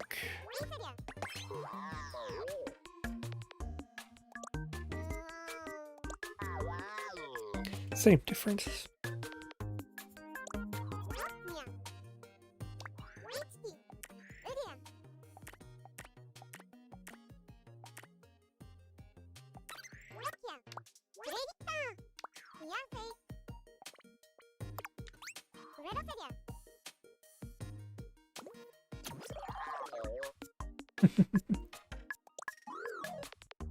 And I will count how many times it happens.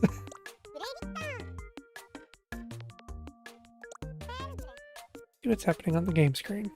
Absolutely nothing yet. Call it number object node on.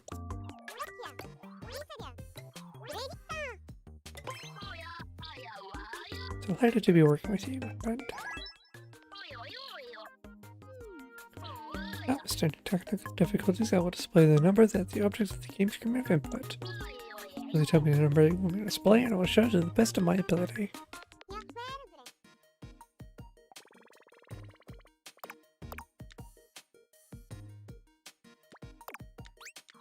For the enable visible. Red.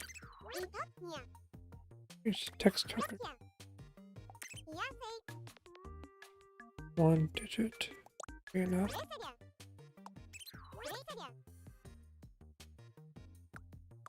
Scoots it over. And link the counter node on number object together.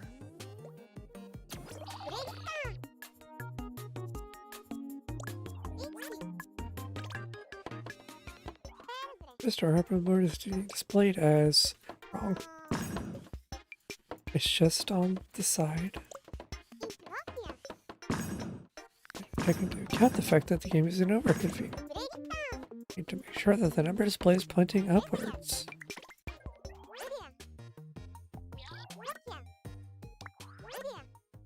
Display side, we want our number to point upwards. Guys, move it down. Ta-da! Number is visible.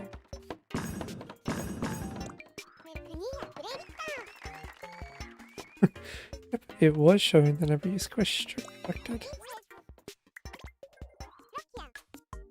Done for now. For as a wrap.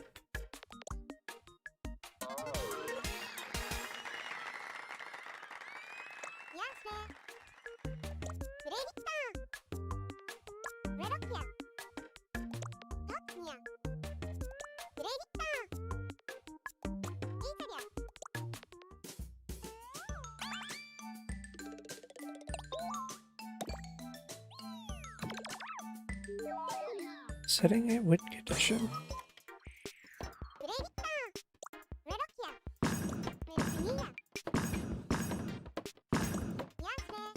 Figure out how many apples we still have left to collect. That's not all. We're going to do even more mathematical magic to create a win condition for our game. The moment the game screen tells us how many apples we've collected in total. But we really wanted to show how many apples we still need to collect. Time to fix that. So we have to collect 5 apples in total, so we can work out how many apples are left by subtracting the number we collected from 5. Relations like this we need to add got trusty calculator node on. Calculate fraction. Excellent, performing quick, precise, and logical calculations. I need only flourish my arithmetic wand and let that science happen. Subtracting the number in the input 2 port from the 1 port, for instance, is child's play. Result of the calculation will emerge at my output port.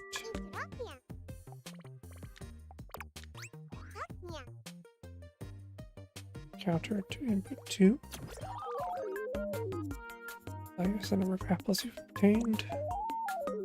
Get a number at my input 1 port.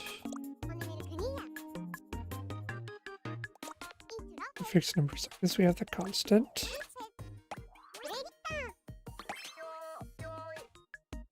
It's nice that they have that on input now. In Nintendo Labo, it used to be on the middle. It didn't really make much sense. There's but one immutable, unchanging truth in this world. I, Nodon of Angelic Spirit, your constant companion shall be your rock to lean on.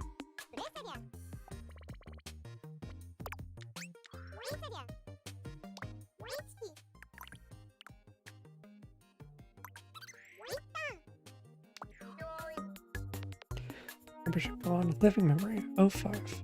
5.00. Nodon 1 5, a very good number. Subtract the number of apples collected from 5 and help result with my superior algorithms. Now to connect the nodon, we want to be input to the number object nodon.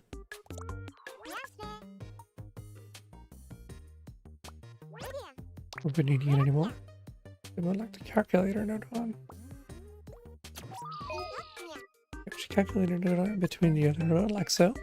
Process calculations for us. With that done, we should be able to see the number of apples left now.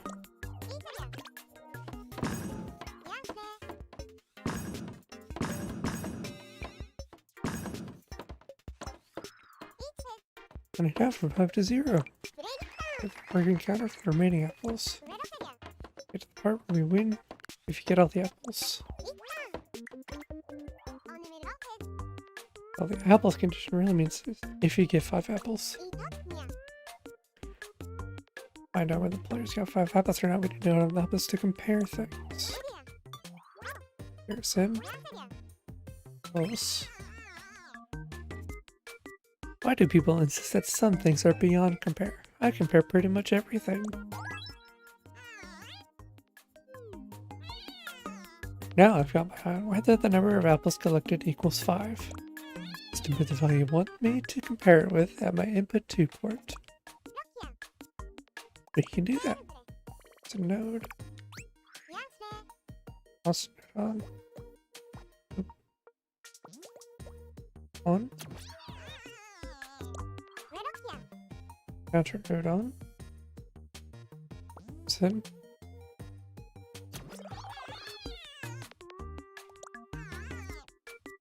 The number 5 with the number of apples collected, and then they match. I'll output a signal. Well, so now we'll know when the player has collected 5 apples. With all this in place, we can celebrate with 5 apples are collected. I'm thinking party poppers. Party poppers are in effect, so it looks like it's finally time call in the life of the party. Effect node on. Special effects. Party popper. Hello, stranger. Great to see you. I've been booped. I'm Effect Nerd. I'm here to entertain your socks off. Want me to set off some party poppers when you finish the game, right? This party's gonna be poppin'.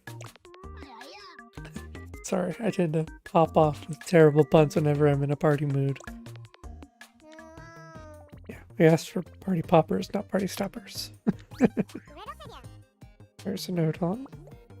Quickly. Party popper friendship opens. We picked up 5 apples.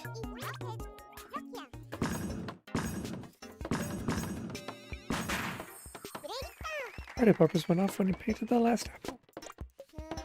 I'm feeling there's something missing. Party poppers alone aren't quite cutting it. This is a big moment. We won the game here. It wouldn't be right without some kind of sound effect too.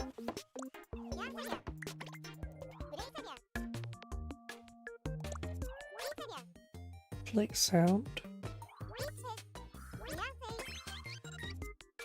Ba ba ba ba. I think you're getting this party started without me, no siree.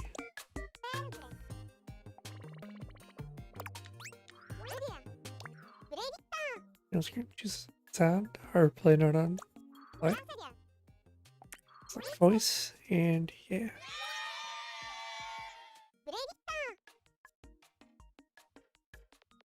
There's a lot of options in this one. Nintendo Labo only had like well, a lot less than this. They weren't grouped at all. Settings.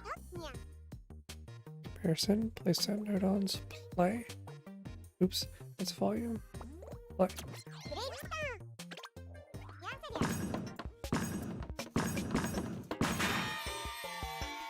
Yay!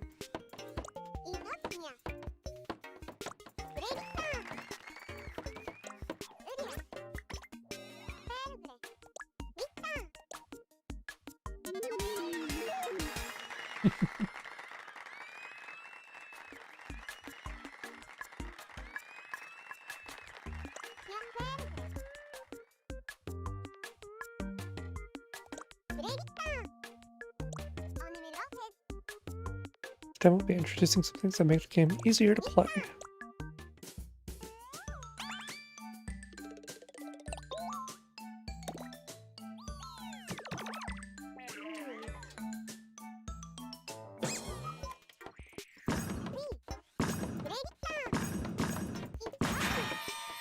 Last time we made a way for the game to recognize the player finished the game. Adding some things that make the game easier to play. Stick the game screen. Kind of difficult to tell what exactly you're supposed to be doing, isn't it? There are ways to do that. Keep things simple and spell it out with text. Text, we need a text object. Special text. Text, oh text, what a joy, what a wonder that we may express ourselves with text. Through text shall we weave our words to the player and aid them in their gaming endeavor.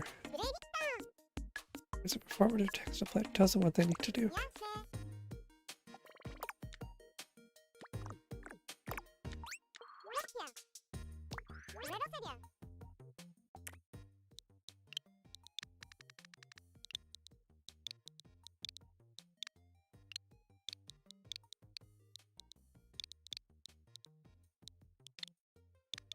Good thing.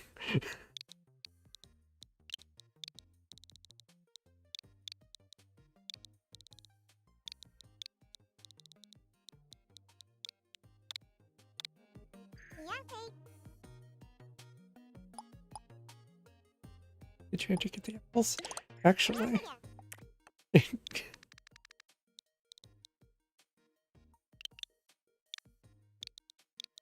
just gonna ask. Yes. I certainly did. 2 more settings to adjust. Disable. Only visible. Color. Red. Colors change to white. Get thing! Change the display side to the top. Scoot it over.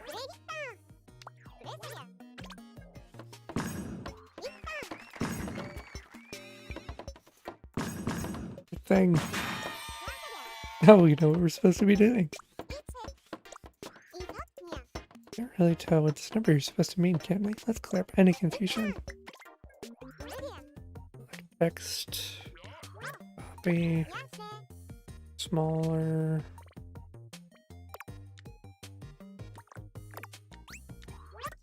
Open settings. Enter remaining.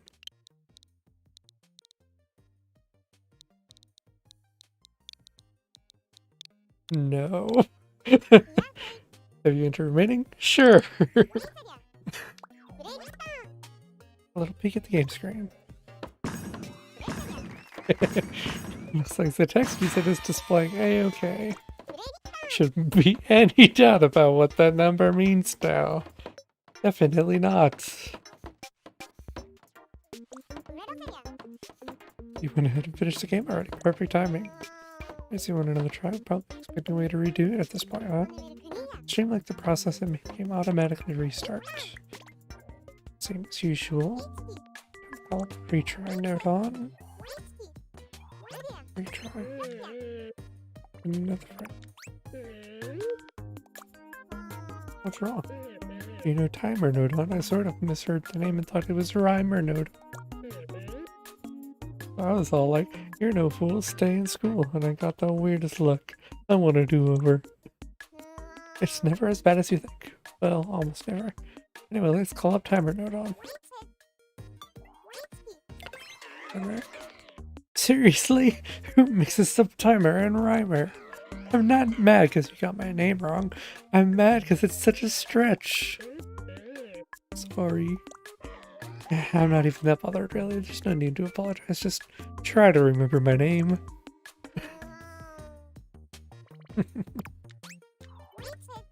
Settings. Output after 2.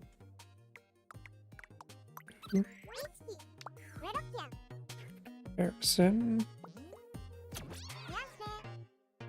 Timer to retry.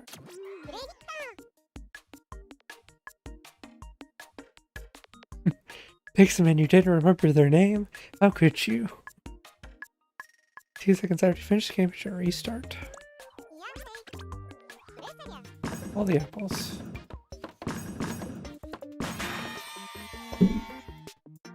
Hey.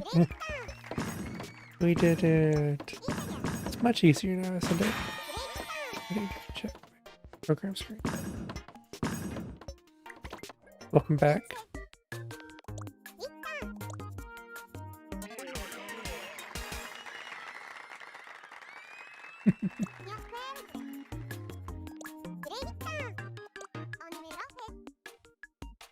Next time we're going to up the ante and add some teleport traps to keep you on your toes.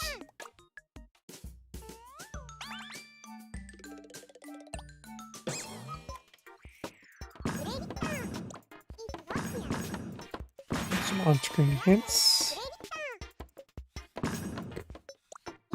Retro features working as intended. No emphasis now. I think we can still do better. And what this game needs? More spice. This time, we make some obstacles for a player to overcome. Like some teleport traps, for instance.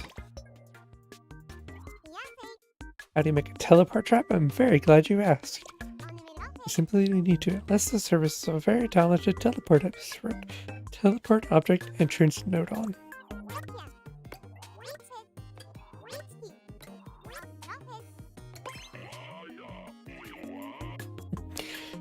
It was you who summoned me to this mortal realm.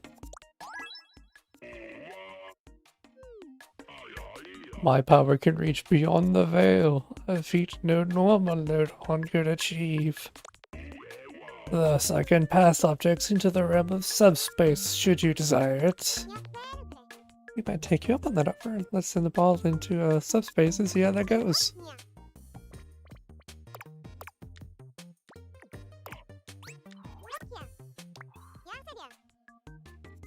Entrance itself, look around.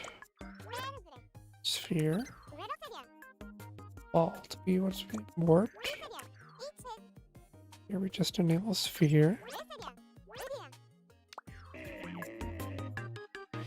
Subspace emissary. When one enters the realm of subspace, one's corporeal presence is diminished. They will be lost from the game screen. You still wish to cross into the void? Yeah, but he's still pumped for this. To the game screen. To the center, you can see faintly outlined. White is the teleport entrance. It disappeared. Spooky. Actually, gives have nothing to do this. We did this all with programming. Well, now that our ball is nowhere to see and our only option is to retry. The difficulty level as it is now might be a little steep. If the ball vanishes, it should reappear at the start point. Ball enters the subspace over and you come out again. Start point. Already got a warp entrance. Shouldn't be a big surprise to hear that there's also a teleport exit. Port. Exit. You summoned me from the astral plane. What if it's a technical ghost? Indeed, indeed. Things seem very ghost-like. Let your desire be known. I can instantly manifest any object whose material form lies in subspace. You need only position me at the place you wish the objects to reappear.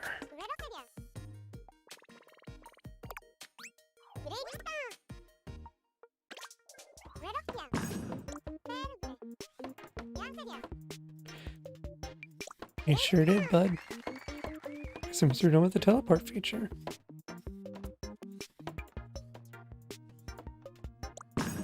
It's a bit difficult to tell what it is exactly that you touch to trigger the teleport. A bit easier to recognize visually. Fancy object node will place a hoop at the teleport point.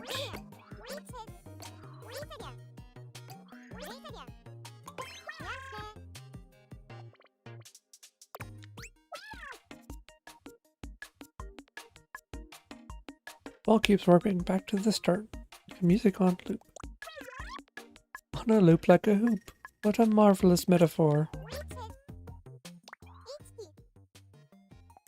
Visible.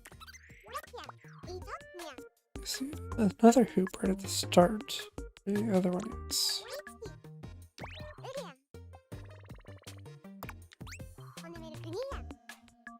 It's great for me to look like it's attached to the wall, don't you think? The axis to 90.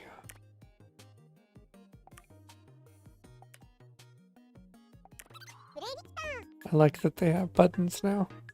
Nintendo Labo just had the sliders.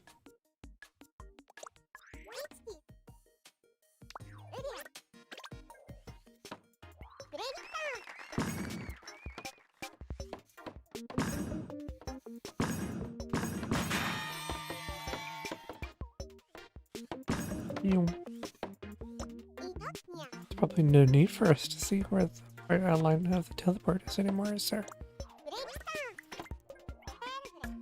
Make it visible.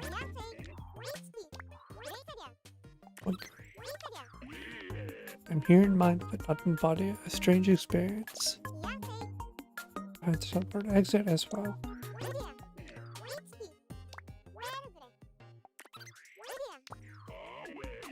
Even without corporeal form, my power persists. Teleport lines are nowhere to be seen. Good job. This one teleport trap doesn't really generate the level of excitement, or does it?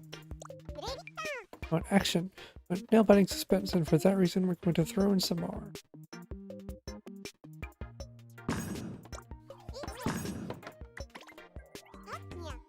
Never have enough teleporters.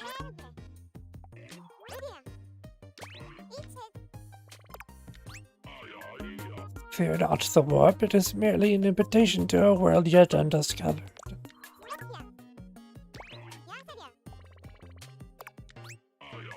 No need for alarm. Though you may not see me, I'm always right here by your side.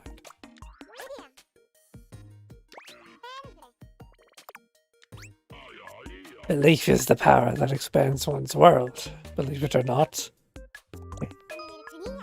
We got more teleport entrances now, but they're all connected to the exit that's at the start. Even if a myriad teleport object entrance Nodon should rain down from the skies, my door will guide all lost souls to this world for as long as I remain. Give you a whole bunch of hoops, huh?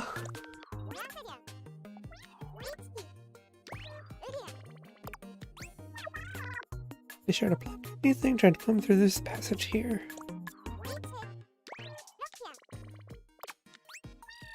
Better slow down when you come this way, or somebody's gonna get hooped.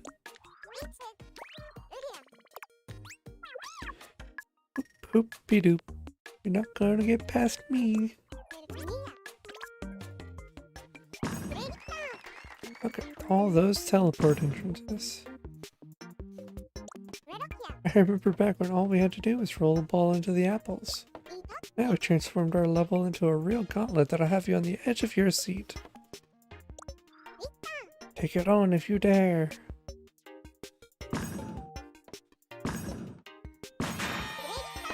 Oh, well done, you made it through.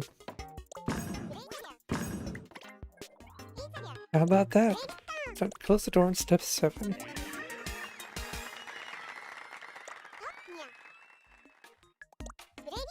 We're nearly done with the whole lesson at this point. Adding the finishing touches. You can give it some background music and that'll be that.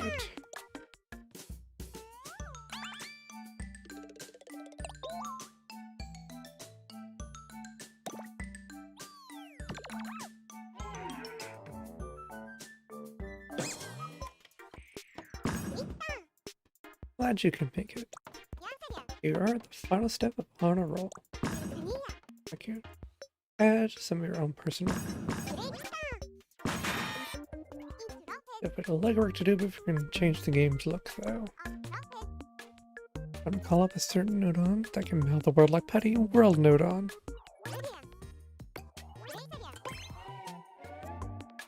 We like that look in your eyes. It's a look of great resolve.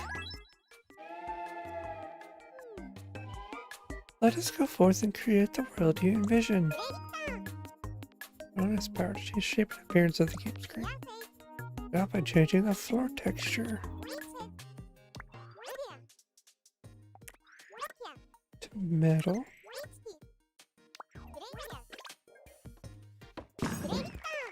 That's a lot different from how it used to be. And some background music.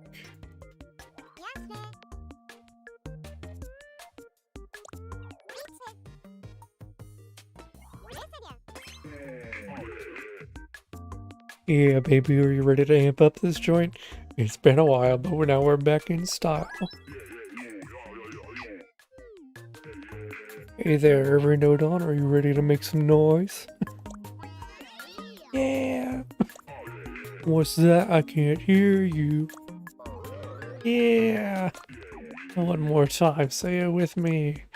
Yeah! That's more like it. You've been a wonderful audience. Peace. Music playing will need to feed background music, not on an input signal. So call up a constant Nodon, we can set it up.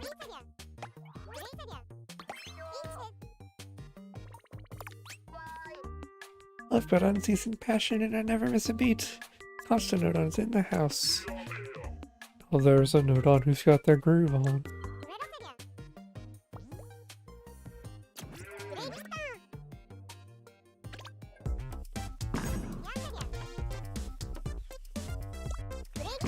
There you go, adding background music as simple as that.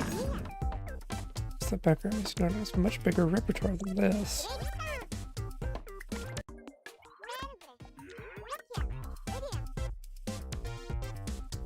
Whoa.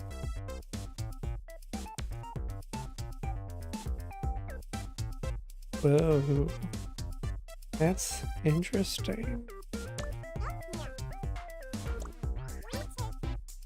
It's up to theme.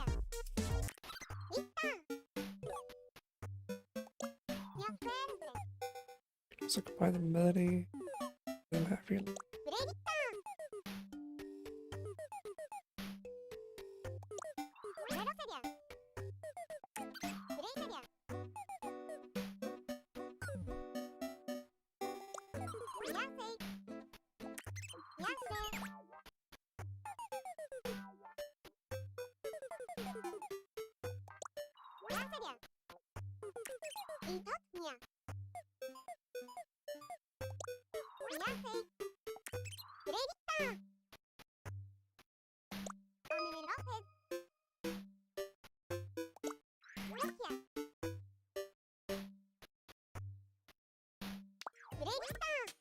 That's really clever.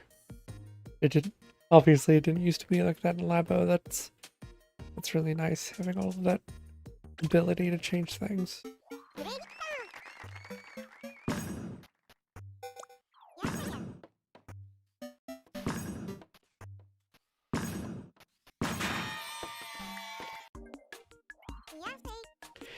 It's entirely up to you. You can change WordPress to anything you like.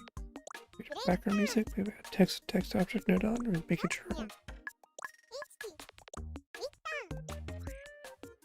I'm gonna do a whole lot to this. It's about time to be wrapping it up.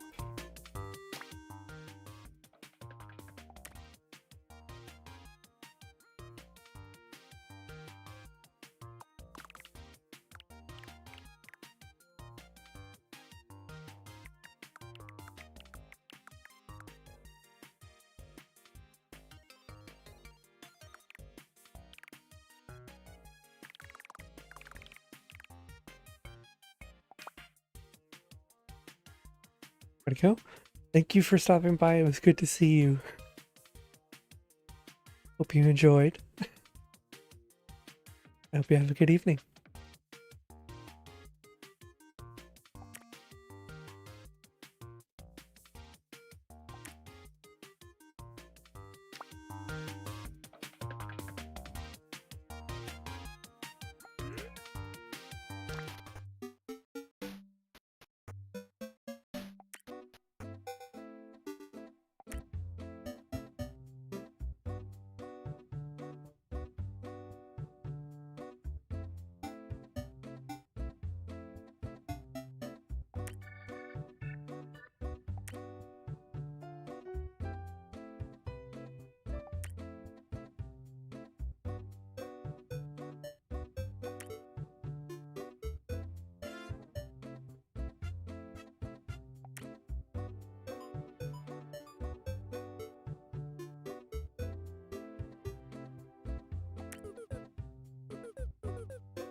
Yeah.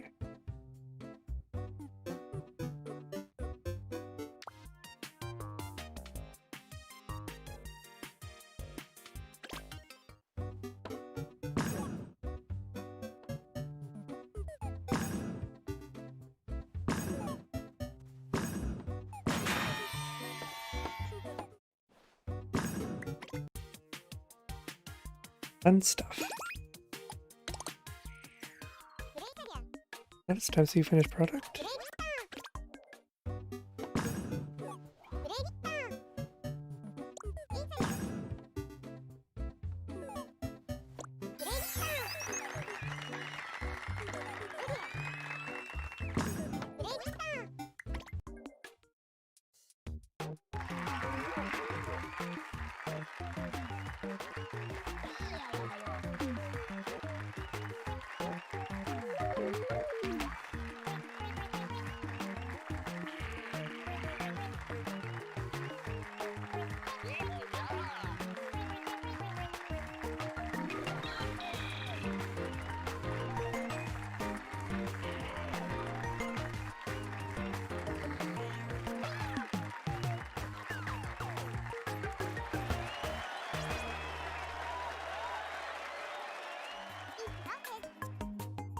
The number of trivia aspects in this lesson: tilting, making calculations, comparing values. Breeze through it like it was nothing. You really are a natural. Looking forward to next lesson because I certainly am. Once again, well done.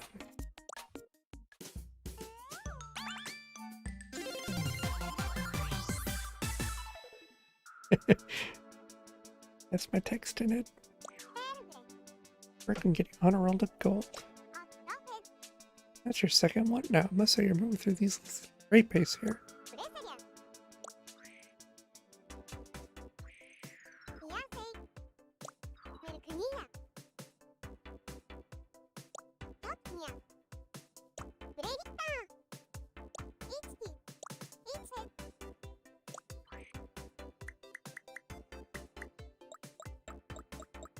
This is fun.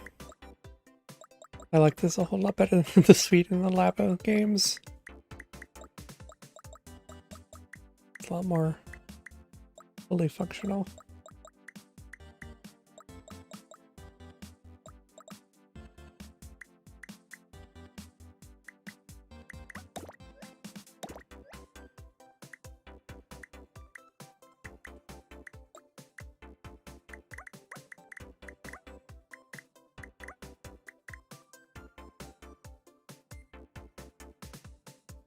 I can imagine this is a really good way for younger kids to start learning like the mindset behind programming. Obviously you don't learn any coding or anything, but the actual functional programming, learning how to do logic, make connections, it's just something that would actually be playable.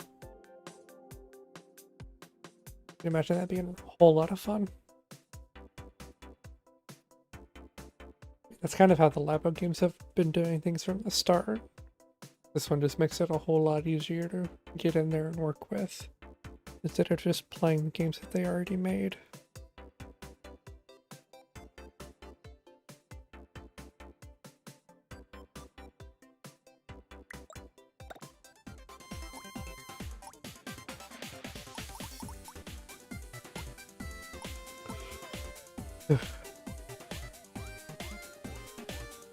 I think that is going to do it for us today.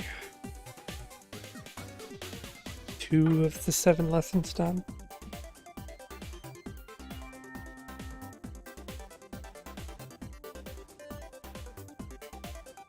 I'm definitely going to play this again and do some more of the lessons.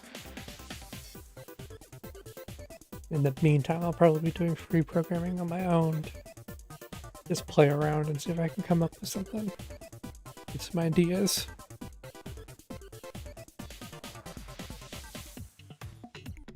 And if anyone else has the game, like with what Mirrored was doing earlier, you can send me your codes in the chat at any time, and I can check them out. What you guys come up with the stuff that you found.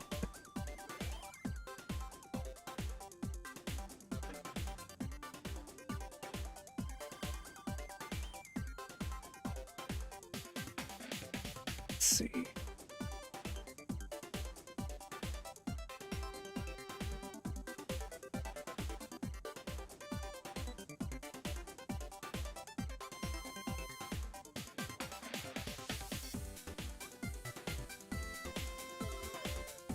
Oop.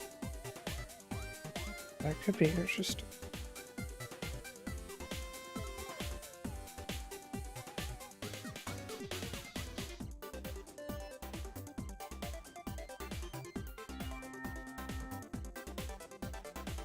Yeah, we're going to go see. Actually, we're gonna go on a raid. Chat again.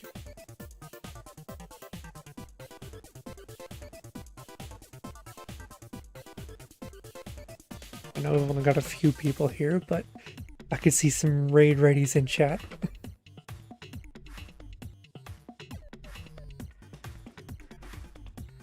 It's awesome, there's one.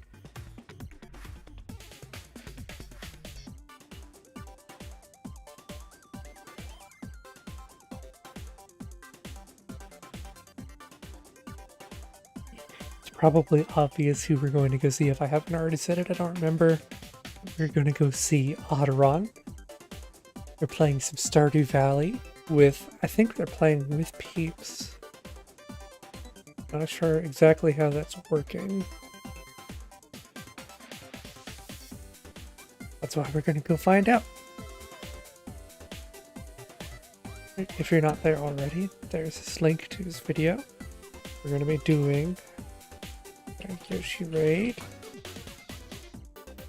Per usual. I know it has multiplayer, I just didn't know.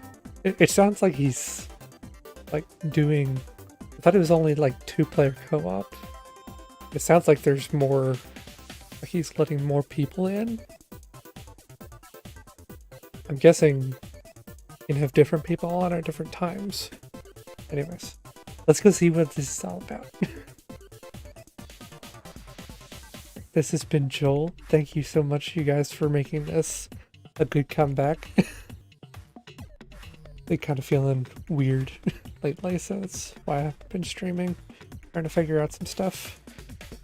Yes, I will see you over at Otteron stream. Thank you so much for coming, and I will see you next time. Take care.